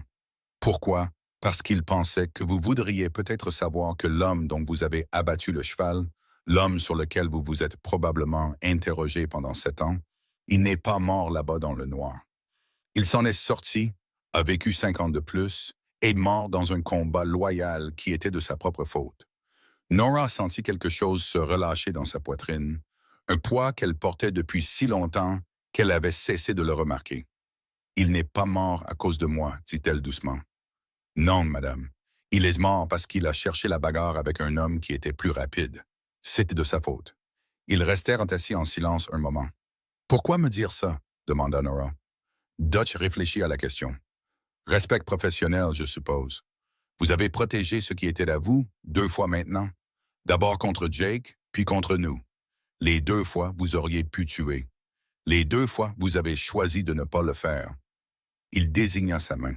Lark n'arrive toujours pas à croire que vous lui avez arraché le pistolet de la main et l'avez laissé entier. Il dit que c'est impossible. Ce n'est pas impossible. C'est difficile. Il y a une différence. C'est ce que je veux dire, dit Dutch. Vous savez exactement ce que vous pouvez faire et exactement ce que vous choisissez de faire. C'est rare, surtout ici. Il fit une pause. Je ne sais pas ce que vous faisiez avant de venir dans cette ville, Madame Cole. Mais vous n'avez pas toujours été la femme d'un fermier. Personne ne devient aussi bon avec un fusil juste en tirant sur des coyotes. J'ai toujours été la femme d'un fermier, dit Nora. Le fusil est juste venu avec le territoire. Il y a des choses à abattre dans une ferme. On apprend ou on perd du bétail. Peut-être, dit Dutch. Ou peut-être que vous êtes juste très doué pour être sous-estimé. Nora se leva. Merci de m'avoir parlé de votre frère. Une dernière chose, dit Dutch, cette promesse que vous avez tenue, celle de ne pas le tuer alors que vous le pouviez. Qu'en est-il? Les morts ne sont pas jugés. C'est ce que vous avez dit. C'est exact, Jake devait être jugé aussi, pour des choses qu'il avait faites avant d'arriver sur vos terres. Il ne l'a jamais été, mais vous lui en avez donné la chance. Dutch croisa son regard. Je respecte ça plus que vous ne le pensez. Nora hocha la tête, se tournant pour partir. « Madame Cole, appela Dutch. Elle se retourna. Faites attention à vous. Le monde est plein de gens comme Jake, comme moi. Nous voyons quelqu'un de seul et nous pensons que c'est facile. La plupart du temps, nous avons tort. Mais parfois, nous avons de la chance. Je m'en souviendrai. Faites-le. Et la prochaine fois que quelqu'un vous demande si vous êtes un tireur d'élite, peut-être ne devriez-vous pas attendre qu'il vole la banque pour répondre. Malgré elle, Nora faillit sourire. Elle quitta la prison et retourna sous le soleil de l'après-midi. 7 ans à se demander. 7 ans à porter la question de savoir si elle avait tué un homme dans le noir sans jamais le savoir. Maintenant, elle savait. Jake Rearan avait vécu, était mort plus tard selon ses propres termes, dans son propre combat. Le sang sur le Sharps qu'elle ne pouvait pas voir. Il n'avait jamais été là. Cette nuit-là, Nora rentra à la ferme. L'insigne était dans sa poche. Le soulagement concernant Jake Rearan s'installait dans ses os. Mais il y avait autre chose maintenant, une agitation qu'elle ne pouvait pas tout à fait nommer. Elle décela le cheval, le nourrit, vérifia la clôture, fit toutes les tâches du soir qui devaient être faites. Puis elle s'assit sur le porche et regarda le coucher de soleil. La tombe de Thomas était sur la colline à l'ouest. Elle pouvait la voir d'ici. Une simple croix de bois. Elle était sa promesse depuis 12 ans. Ne les laisse pas la prendre. La terre. Ne laisse personne te dire qu'une femme ne peut pas la tenir. Elle l'avait fait. Elle l'avait gardée à travers la sécheresse, les inondations, l'hiver et la perte. Mais maintenant, elle était adjointe. Maintenant, elle était la personne que le shérif Vance s'appelait quand les choses devaient être gérées. Et elle commençait à se demander si tenir la promesse signifiait rester ou si cela signifiait autre chose. Le lendemain matin, elle monta jusqu'à la tombe de Thomas. Elle le faisait parfois, pas souvent. Mais quand elle avait besoin de réfléchir à quelque chose de difficile, elle venait ici, s'asseyait par terre à côté de la croix, parlait au silence. « Je ne sais pas quoi faire, dit-elle à la tombe, à Thomas, à son souvenir. Je t'ai promis que je garderais la terre et je l'ai fait. Mais maintenant, il me demande d'être autre chose.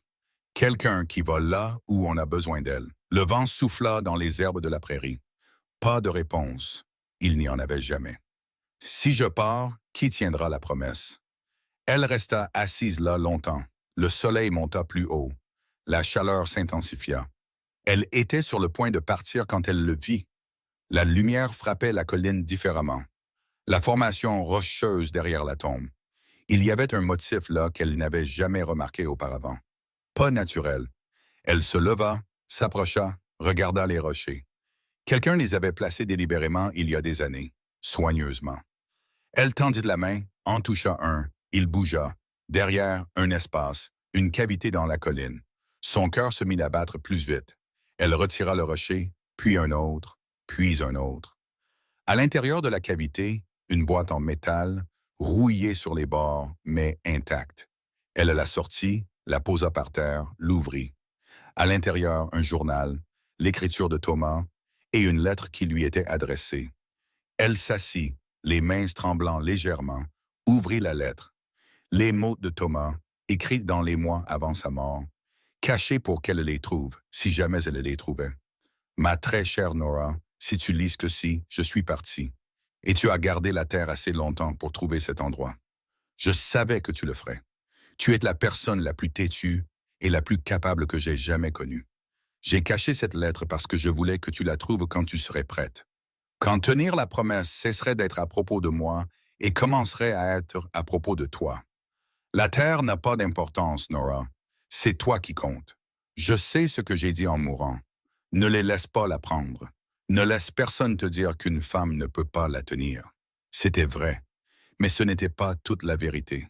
La promesse ne concernait pas la terre. Elle te concernait, toi. Je savais que tu pouvais la tenir. Je savais que tu te battrais pour elle. Je savais que tu prouverais à chaque personne qui pensait qu'une femme seule ne pouvait pas survivre qu'elle avait tort. Et tu l'as fait, mais je savais aussi qu'un jour, autre chose t'appellerait. Un autre but, une autre façon d'utiliser la force que j'ai vue en toi dès le jour de notre rencontre. Quand ce jour viendra, ne laisse pas la promesse te retenir. La promesse n'a jamais été de rester au même endroit. Il s'agissait de te faire confiance, de savoir de quoi tu es capable, de ne laisser personne te dire ce que tu ne peux pas faire. Alors, si tu as besoin de partir, si quelqu'un a besoin de toi ailleurs, vas-y. La terre sera là. C'est de la terre, de l'herbe et des souvenirs. Important, mais pas aussi important que ce que tu deviens. Quoi qu'il arrive ensuite, Nora, tu sauras si c'est juste. Tu l'as toujours su. Tu ne t'es juste pas toujours fait confiance. Fais-toi confiance maintenant. Je t'ai aimé pour ta force, ta patience, ta certitude tranquille sur ce qui comptait. Ces choses ne sont pas liées à ce que tu moi. Elles sont liées à Tweety. Emmène-les là où on en a besoin. Avec tout mon amour, Thomas. Nora lut la lettre 3 fois, puis elle s'assit sur la colline à côté de sa tombe et pleura. Pas de tristesse, de soulagement, de compréhension. Pendant 12 ans, elle avait pensé que la promesse signifiait rester, garder la terre physique, ne pas partir. Mais Thomas avait mieux su. Il avait su qu'elle aurait besoin de la permission de partir, la permission de devenir quelque chose de plus que la femme de la ferme. Il la lui avait donnée, l'avait cachée là où elle la trouverait quand elle serait prête. Elle plia la lettre soigneusement, la remit dans la boîte, remit la boîte dans la cavité, replaça les rochers. Le secret resterait ici en sécurité, l'attendant si jamais elle avait besoin de s'en souvenir. Mais elle n'avait pas besoin de le porter avec elle. Elle avait déjà ce qu'il disait. Elle se leva, regarda la tombe, la croix avec le nom de Thomas. Merci, dit-elle, de m'avoir fait confiance, d'avoir vu qui je pouvais être. Le vent souffla dans l'herbe. Elle redescendit la colline. La promesse n'était pas rompue. Elle était accomplie. La lettre arriva un mardi. Nora réparait une clôture quand elle vit le cavalier arriver. Le courrier n'arrivait généralement pas à la ferme. Elle allait en ville pour le chercher, mais le cavalier, un jeune homme du bureau du comté, arriva jusqu'à sa porte. Madame Cole. Adjointe Cole, oui. Une lettre pour vous. Marquée urgente, il la lui tendit, leva son chapeau et repartit vers la ville. Nora regarda l'enveloppe. Adresse de l'expéditeur Bitter Springs, à 4 comtés à l'ouest. Elle ne connaissait personne à Bitter Springs. Elle l'ouvrit. Adjointe Nora Cole. Mon nom est Catherine Brennan. Je suis enseignante à Bitter Springs. Je vous écris parce que je ne sais pas à qui d'autre m'adresser. 3 femmes ont disparu de cette ville au cours des 6 derniers mois. Mary Ketchum en mars, Sarah Donnelly en juin, Elizabeth Price en septembre. Le shérif dit qu'elles se sont enfuies, ont quitté la ville, sont allées en Californie ou à Denver ou quelque part qui n'est pas ici. Mais je connais ces femmes. J'ai enseigné avec Mary. Sarah était ma voisine. Elizabeth était mon amie. Elles ne se sont pas enfuies. J'ai essayé de convaincre le shérif d'enquêter. Il ne veut pas écouter. Il dit que les femmes quittent les villes tout le temps. Il dit qu'il n'y a rien à inquiéter. Le conseil municipal ne veut pas m'entendre. Ils estiment que je suis hystérique, que je suis une femme qui imagine des schémas là où il n'y en a pas. Mais il y a des schémas. Les 3 femmes vivaient seules. Les 3 ont été vues parlant au même homme la semaine avant leur disparition. Un homme qui travaille à la scierie, nommé Garrett Finch. J'ai essayé d'enquêter moi-même, mais je suis une enseignante. Personne ne me prend au sérieux. Et quand j'ai posé trop de questions, j'ai commencé à recevoir des avertissements, des notes anonymes, des suggestions que je devrais peut-être arrêter. Puis j'ai entendu parler de vous, une femme à Marrow Creek qui a sauvé une banque, qui a arrêté 3 hommes armés, qui n'a pas besoin de permission pour faire ce qui est juste. Je sais que ce n'est pas votre ville. Je sais que vous ne me devez rien, mais si vous pouviez venir, si vous pouviez enquêter, si vous pouviez aider quand personne d'autre ne le fera, je vous en serais reconnaissante au-delà des mots. S'il vous plaît. Catherine Brennan, Bitter Springs. Nora lut la lettre 2 fois, puis elle s'assit sur son porche et regarda vers l'ouest, vers le soleil couchant. 3 femmes disparues, personne n'écoutant, une enseignante demandant de l'aide parce que personne d'autre ne la lui donnerait. Elle pensa à la lettre de Thomas, à la promesse qui consistait à se faire confiance, à aller là où on avait besoin d'elle. Elle pensa à 12 ans d'invisibilité parce que personne ne prenait la peine de regarder. Elle pensa à Catherine Brennan, probablement ignorée de la même manière, rejetée, on lui disait qu'elle imaginait des choses. Cette nuit-là, elle se rendit à Marrow Creek, trouva le shérif Vance à son bureau. « Je dois aller à Bitter Springs, dit-elle. » Il leva les yeux de ses papiers. « Qu'y a-t-il à Bitter Springs? » Elle lui tendit la lettre. Il la lut. « 3 femmes disparues, dit-il, et un shérif qui n'enquêtera pas. C'est ce qu'elle dit. Vous la croyez? Je crois qu'elle demande de l'aide et que personne n'écoute. » Vance posa la lettre. « Bitter Springs est à 4 comtés d'ici. Hors de ma juridiction et de la vôtre techniquement. Je sais. Si vous y allez en tant que citoyenne privée, pas en tant qu'adjointe. Je comprends. Vance l'étudia. Combien de temps serez-vous parti? Je ne sais pas. Le temps qu'il faudra. Et la ferme? Je m'arrangerai pour que quelqu'un la surveille. Vance resta silencieux un moment. Puis, il ouvrit le tiroir de son bureau, sortit un deuxième insigne, l'épingla à un morceau de papier. C'est une commission d'adjointe territoriale, une autorité plus large qui traverse les frontières des comtés. Il le fit glisser sur le bureau. Techniquement, je ne peux pas délivrer ça sans l'approbation du comté, mais je connais la greffière. Elle me doit une faveur. Nora regarda l'insigne. Vous enfreignez les règles pour moi. Je reconnais que parfois les règles empêchent de faire ce qui est juste. Vance croisa son regard. 3 femmes sont portées disparues. Une enseignante demande de l'aide. Vous êtes la seule personne à avoir répondu. Il fit une pause. Allez à Bitter Springs, enquêtez. Si vous avez besoin de renfort, envoyez un message. Je viendrai. Nora prit l'insigne, plus lourd que le premier, plus de poids dans plusieurs sens. Merci, Dale. Ne me remerciez pas encore. Bitter Springs a une réputation. Une ville dure, travail minier et de scierie, pas amicale avec les étrangers qui posent des questions. Je me débrouillerai. Je sais que vous le ferez. Vance sourit légèrement. Rappelez-vous juste que vous n'êtes plus invisible. Les gens connaissent votre nom maintenant. Utilisez-le si vous en avez besoin. Nora quitta son bureau et se dirigea vers le magasin général. Elle acheta des provisions, assez pour 2 semaines, des munitions pour le Sharps, du café, du jerky et des biscuits de mer. Madame Patterson emballa le tout avec soin. Vous allez quelque part, Madame Cole, et Bitter Springs pour un moment.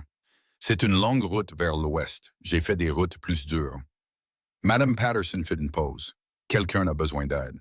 3 quelqu'un, peut-être. Alors allez les aider. Elle finit d'emballer. Et revenez quand vous aurez fini. Cette ville s'est habituée à vous avoir dans les parages. Nora paya, chargea ses sacoches. Le matin, elle serait prête à partir. Cette nuit-là, elle s'assit sur son porche une dernière fois, regarda la terre, la tombe de Thomas sur la colline, pensa à la promesse, à ce que cela signifiait de la tenir. Pendant 12 ans, elle avait pensé que cela signifiait rester.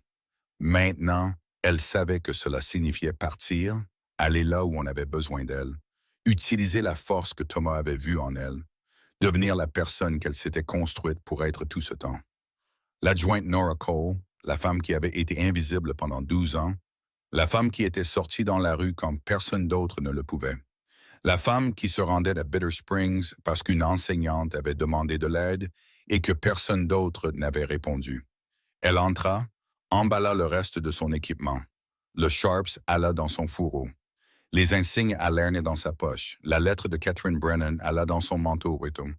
À l'aube, elle était sur son cheval, chevauchant vers l'ouest, vers Bitter Springs, vers 3 femmes disparues, vers tout ce qui l'attendait là-bas.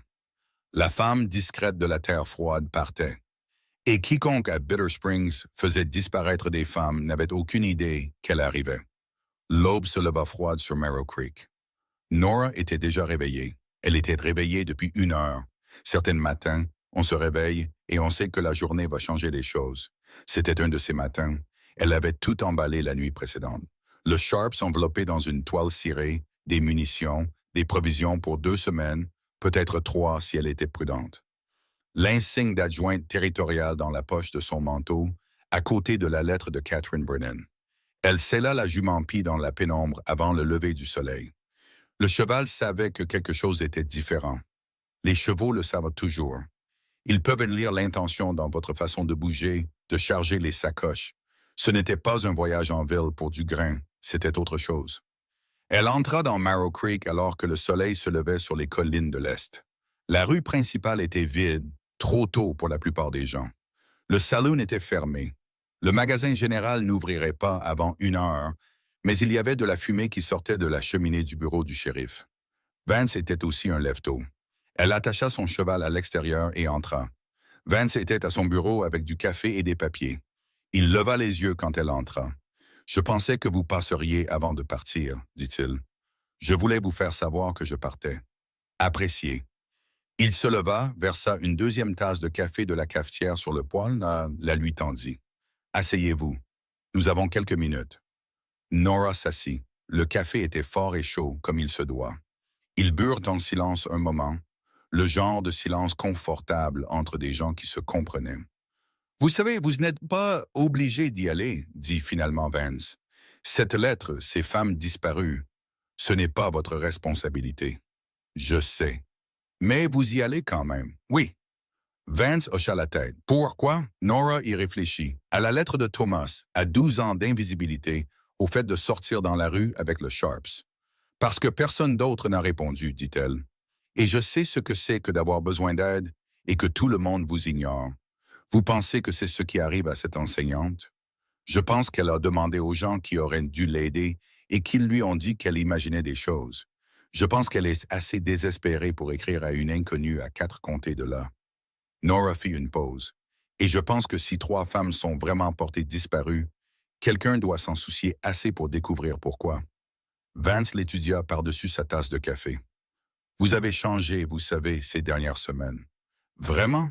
Vous êtes toujours silencieuse, toujours prudente, mais il y a autre chose maintenant. Comme si vous aviez décidé quelque chose sur vous-même. Nora y réfléchit. Peut-être que oui. Qu'avez-vous décidé? Qu'être invisible a été utile pendant longtemps, mais ce n'est plus qui je suis. Ils finirent leur café. Vance la raccompagna à son cheval. Le soleil était plus haut maintenant. Quelques personnes commençaient à bouger dans la rue. La ville se réveillait. Combien de temps pensez-vous être parti? Demanda Vance. Je ne sais pas. Peut-être une semaine. Peut-être plus. Et si vous avez besoin d'aide, j'enverrai un message. Vance fouilla dans son manteau, sortit une enveloppe, la lui tendit. Qu'est-ce que c'est? Une lettre d'introduction pour le shérif de Bitter Springs, un certain McCready. Je ne le connais pas personnellement, mais j'ai entendu dire qu'il est difficile. Ça pourrait aider ou pas, mais c'est officiel de toute façon. Nora prit la lettre, la mit dans sa sacoche. Merci, Dale. Ne me remerciez pas. Revenez, c'est tout. Il fit une pause. Cette ville s'est habituée à vous avoir dans les parages. Ce serait dommage de vous perdre maintenant. Je reviendrai. Veillez à le faire. Elle monta à cheval, s'installa en selle. La jument bougea sous elle, prête à partir. Nora, dit Vance. Elle baissa les yeux vers lui. Ce que vous avez fait avec la banque, avec Lark dans la zone de chargement. Il fit une pause. Ce n'était pas de la chance. C'était une compétence acquise au fil des années où personne ne regardait. Je sais. Je veux juste que vous sachiez que je le vois maintenant. Nous le voyons tous. Et nous aurions dû le voir avant. Nora hocha la tête. Le truc avec l'invisibilité, Dale, c'est que parfois c'est utile et parfois c'est juste solitaire. Lequel c'était pour vous? Les deux, dit-elle. Elle descendit la rue principale vers le sud. Ah, ben, sud. Passa devant la banque où elle avait sauvé 7 vies, devant le magasin de Miller où elle avait entendu le premier coup de feu, devant la quincaillerie où elle s'était allongée sur le toit et avait attendu que le moment se présente. Les gens sortaient maintenant, ouvrirent leur boutique, commençaient leur journée. Ils la virent, hochèrent la tête, dirent son nom. « Bonjour, Madame Cole. » Adjointe Cole. « Bon voyage, Madame. » Elle hocha la tête en retour, toucha le bord de son chapeau. Une femme, Sarah Brennan, la mère de la banque, se tenait sur le trottoir avec son fils. Le garçon, Daniel, fit un signe de la main. Nora leva la main. Un petit signe en retour. La femme articula 2 mots. « Merci. » Nora hocha la tête, continua sa route. À la sortie sud de la ville, elle tourna vers l'est, un dernier arrêt avant de se diriger vers l'ouest. La ferme était à 6 miles, et elle pouvait y arriver en moins d'1 heure. Le soleil était maintenant complètement levé. La chaleur de septembre s'installait, mais il y avait une fraîcheur sous-jacente. L'automne arrivait, les saisons tournaient comme elles le faisaient toujours. Elle traversa une prairie qu'elle connaissait par cœur. Chaque montée, chaque ravin, chaque passage de ruisseau, cette terre avait été tout son monde pendant 12 ans. Maintenant, elle la quittait. Pas pour toujours, mais pour le moment. La ferme avait la même apparence que toujours, petite, usée par le temps, endurante. Elle descendit de cheval, traversa la maison une dernière fois, s'assura que tout était sécurisé, les fenêtres verrouillées, le poêle froid, les provisions bien rangées. Elle s'était arrangée avec un voisin, Jacob Turner, qui tenait le ranch à 3 miles au nord, pour qu'il surveille la propriété pendant son absence. Nourrir les poules, s'assurer que rien ne s'effondre. Il avait été surpris quand elle lui avait demandé. Vous allez quelque part, Madame Cole? Pour un moment. Affaire de shérif. Quelque chose comme ça. Il avait accepté, n'avait posé aucune autre question. C'était comme ça ici. Les gens respectaient la vie privée. Elle monta la colline jusqu'à la tombe de Thomas. La croix se dressait contre le ciel bleu, simple, usé par le temps. Son nom à peine visible maintenant, après 12 ans de vent, de pluie et de soleil. Elle s'assit à côté, comme elle l'avait fait 100 fois. Je vais vers l'ouest, dit-elle au silence. Au souvenir, vers une ville appelée Bitter Springs pour aider quelqu'un qui a demandé. Le vent souffla dans l'herbe. J'ai lu votre lettre. Je comprends maintenant ce que vous vouliez dire par la promesse, qu'elle me concernait moi, pas la terre. Elle fit une pause. Je l'ai tenue, Thomas. Pendant 12 ans, je l'ai tenue et je continuerai à la tenir, mais maintenant je sais ce que cela signifie. Elle toucha la croix. Le bois était chaud par le soleil. Merci d'avoir vu qui je pouvais être, même quand je ne le voyais pas moi-même. Elle se leva, regarda vers l'ouest, vers Bitter Springs, vers tout ce qui l'attendait là-bas. Je reviendrai, dit-elle, mais je dois d'abord partir. Elle redescendit la colline, monta à cheval et partit vers l'ouest sans se retourner. Le trajet jusqu'à Bitter Springs prendrait 4 jours, peut-être 5, selon le temps et la force avec laquelle elle pousserait. Elle avait le temps de réfléchir, de planifier, de se demander dans quoi elle s'embarquait. 3 femmes disparues, un shérif qui n'enquêterait pas, une enseignante avertie d'arrêter de poser des questions. Ça pourrait n'être rien. Les femmes quittaient parfois les villes, allaient chercher de meilleures vies, de meilleures opportunités. Mais Nora ne pensait pas que ce n'était rien. La lettre de Catherine Brennan avait le son de quelqu'un qui avait vu un schéma, qui savait que quelque chose n'allait pas, qui était ignoré à cause de qui elle était. Une femme, une enseignante, quelqu'un que les gens pouvaient rejeter. Nora connaissait ce sentiment. Elle avait été rejetée pendant 12 ans. Plus maintenant. Le deuxième jour, elle s'arrêta à un relais, un petit endroit tenu par un vieux couple qui ne posait aucune question et servait de la nourriture chaude et de la bière fraîche. Un homme au bord la reconnut. Vous êtes cette femme de Morrow Creek, celle qui a arrêté le vol de la banque. C'est moi. J'ai entendu parler de ça. 3 hommes armés, des otages. Vous avez arraché le pistolet de la main d'un type. Quelque chose comme ça. C'était vrai? Assez vrai. L'homme secoua la tête. Sacrée histoire. Une femme faisant ce que toute une ville d'hommes ne pouvait pas faire. Nora ne le corrigea pas, le laissa penser ce qu'il voulait, mais en partant, elle l'entendit dire à quelqu'un d'autre. C'est l'adjointe Cole. Vous voyez le fusil qu'elle porte. Un Sharps long canon, un équipement sérieux. La rumeur se propageait. La femme discrète de Morrow Creek devenait une histoire. Elle n'était pas encore sûre de ce qu'elle en pensait. Le 4e jour, elle vit Bitter Springs au loin, plus grande que Morrow Creek, peut-être 500 personnes, une ville de Syrie. Elle pouvait voir l'exploitation forestière du côté nord, la fumée des cheminées de la Syrie, le son des scies, même à cette distance. Elle entra lentement, prit son temps, regarda tout. La rue principale était plus animée que celle de Morrow Creek. Plus de commerce, plus de gens, plus de bruit. Mais en dessous, elle sentit quelque chose. Une tension comme une ville qui retenait son souffle. Elle trouva le bureau du shérif, attacha son cheval à l'extérieur, vérifia le Sharps, s'assura que l'insigne était visible sur son manteau. Puis elle entra. Le shérif était un homme imposant, large d'épaules, le visage comme du cuir usé. Il leva les yeux quand elle entra. « Je peux vous aider? »« Shérif McCready? »« C'est exact. Je suis l'adjointe Nora Cole de Morrow Creek. J'ai une lettre d'introduction du shérif Vance. » Elle lui tendit l'enveloppe. McCready l'ouvrit. Lot, son expression ne changea pas. « Il est dit ici que vous enquêtez sur une affaire dans ma juridiction. » C'est exact. De quelle affaire s'agit-il? 3 femmes disparues. Mary Ketchum, Sarah Donnelly, Elizabeth Price. La mâchoire de McCready se serra. Ces femmes n'ont quitté la ville de leur plein gré. Vous avez enquêté? Pas besoin. Les femmes quittent les villes tout le temps. Elles se connaissaient toutes les 3. Elles ont toutes disparu en moins de 6 mois. Elles ont toutes été vues avec le même homme avant de disparaître. Qui vous a dit ça? Catherine Brennan, l'enseignante. L'expression de McCready s'assombrit. Mademoiselle Brennan a répandu des accusations sans fondement, créant des problèmes là où il n'y en a pas, ou posant des questions qui doivent être posées. Adjoint Cole. McCready se leva. C'était un homme grand. Il utilisait sa taille pour intimider. Je ne sais pas comment les choses fonctionnent à Merrow Creek, mais à Bitter Springs, nous n'apprécions pas que des étrangers viennent semer le trouble dans des affaires réglées. Réglées comment? Les femmes sont parties. C'est réglé. Avez-vous vérifié leur maison, interrogé leurs amis, parlé à l'homme avec qui elles ont été vues? Je n'ai pas eu besoin.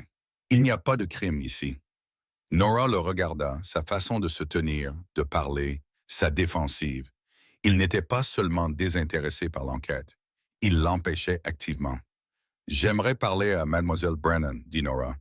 Vous pouvez faire ce que vous voulez tant que vous n'interférez pas avec les affaires de la ville. Et si je trouve des preuves d'un crime, alors vous me les apporterez. C'est ma juridiction. Nora hocha la tête. Compris. Elle se tourna pour partir. Adjointe Cole appela McCready, elle se retourna. Cette histoire sur vous à Merrow Creek, la banque. C'est vrai? C'est vrai. Vous avez arraché un pistolet de la main d'un homme, cible en mouvement à 70 pieds. Quelque chose comme ça. McCready l'étudia. Vous êtes doué avec ce fusil. Je le suis. Ce serait dommage qu'il lui arrive quelque chose, ou à vous. Bitter Springs peut être une ville dangereuse pour les gens qui posent les mauvaises questions. Nora soutint son regard. Je m'en souviendrai, shérif. Elle sortit. Elle trouva Catherine Brennan à l'école, un petit bâtiment du côté est de la ville. La femme était plus jeune que ce à quoi Nora s'attendait. Peut-être 30 ans, des cheveux bruns, des yeux fatigués, le regard de quelqu'un qui s'était battu seul trop longtemps. Adjointe Cole. Mademoiselle Brennan. Vous êtes venue? La voix de Catherine se brisa légèrement. Vous êtes vraiment venue. Vous avez demandé de l'aide. Je ne pensais pas que quelqu'un répondrait. J'ai répondu. Catherine s'assit à l'un des petits pupitres d'école comme si ses jambes ne la portaient plus. Ils vous disent que je suis folle, n'est-ce pas? Hystérique, que j'imagine des choses. Le shérif McCready a suggéré que vous semiez le trouble. Je sème la vérité. C'est différent. Parlez-moi des femmes, dit Nora. Elles parlèrent pendant 2 heures. Catherine avait des preuves, pas des preuves formelles, mais des schémas. Les 3 femmes s'étaient plaintes de Garrett Finch dans les semaines précédant leur disparition. L'homme qui travaillait à la scierie. Elles disaient qu'il les mettait mal à l'aise, les suivait, apparaissait dans des endroits où il ne devrait pas être. Toutes les 3 avaient prévu de quitter Bitter Springs un jour, mais pas immédiatement, pas sans le dire à personne. Toutes les 3 avaient laissé des effets personnels derrière elles. Des vêtements, des souvenirs, des choses que les femmes ne laissent pas si elles choisissent de partir. Je suis allé chez elle, dit Catherine, avant que quiconque d'autre ne le puisse. La couture de Mary était encore sur la table, à moitié finie. Le garde-manger de Sarah était plein de conserves qu'elle avait préparées pour l'hiver. Elizabeth a laissé la bague de sa mère. Elle ne l'enlevait jamais. Vous avez dit ça au shérif. Il a dit que les femmes oublient des choses quand elles sont pressées de partir. Et Garrett Finch? Intouchable. Son oncle possède la scierie, emploie la moitié de la ville. Le shérif ne le contrariera pas. Nora y réfléchit, au pouvoir, à qui est protégé et qui est ignoré. Où puis-je trouver Finch? Il travaille le matin à la scierie. Il vit dans une cabane au nord de la ville.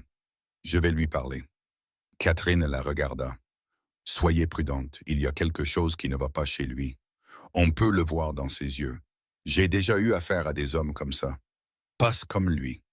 Nora se leva. Je serai prudente, mais je vais découvrir ce qui est arrivé à ces femmes. Catherine se leva aussi, attrapa la main de Nora. Merci. Merci de me croire. Je vous crois parce que je sais ce que c'est quand les gens n'écoutent pas. Nora quitta l'école alors que le soleil se couchait. Elle trouva une pension, loua une chambre, petite, propre, un lit et une fenêtre donnant sur la rue. Elle posa le Sharps près de la porte, les insignes sur la table. Puis elle s'assit et réfléchit à ce que Catherine lui avait dit. 3 femmes disparues, probablement mortes. Un homme que tout le monde soupçonnait, mais que personne ne toucherait. Un shérif complice ou lâche. Et elle, une adjointe de 4 comtés de là. sans juridiction et avec un fusil. Elle pensa à Thomas, à ce qu'il avait dit dans sa lettre. Tu sauras si c'est juste. Tu l'as toujours su. Elle savait que c'était juste. Trouver la vérité. Rendre justice à ces femmes, même si elles étaient une partie. S'assurer que Catherine Brennan n'était plus seule à savoir que quelque chose n'allait pas. Demain, elle commencerait à poser des questions. Et qui que soit Garrett Finch, quoi qu'il ait fait, il était sur le point de découvrir que la femme discrète de Marrow Creek n'était pas silencieuse quand ça comptait.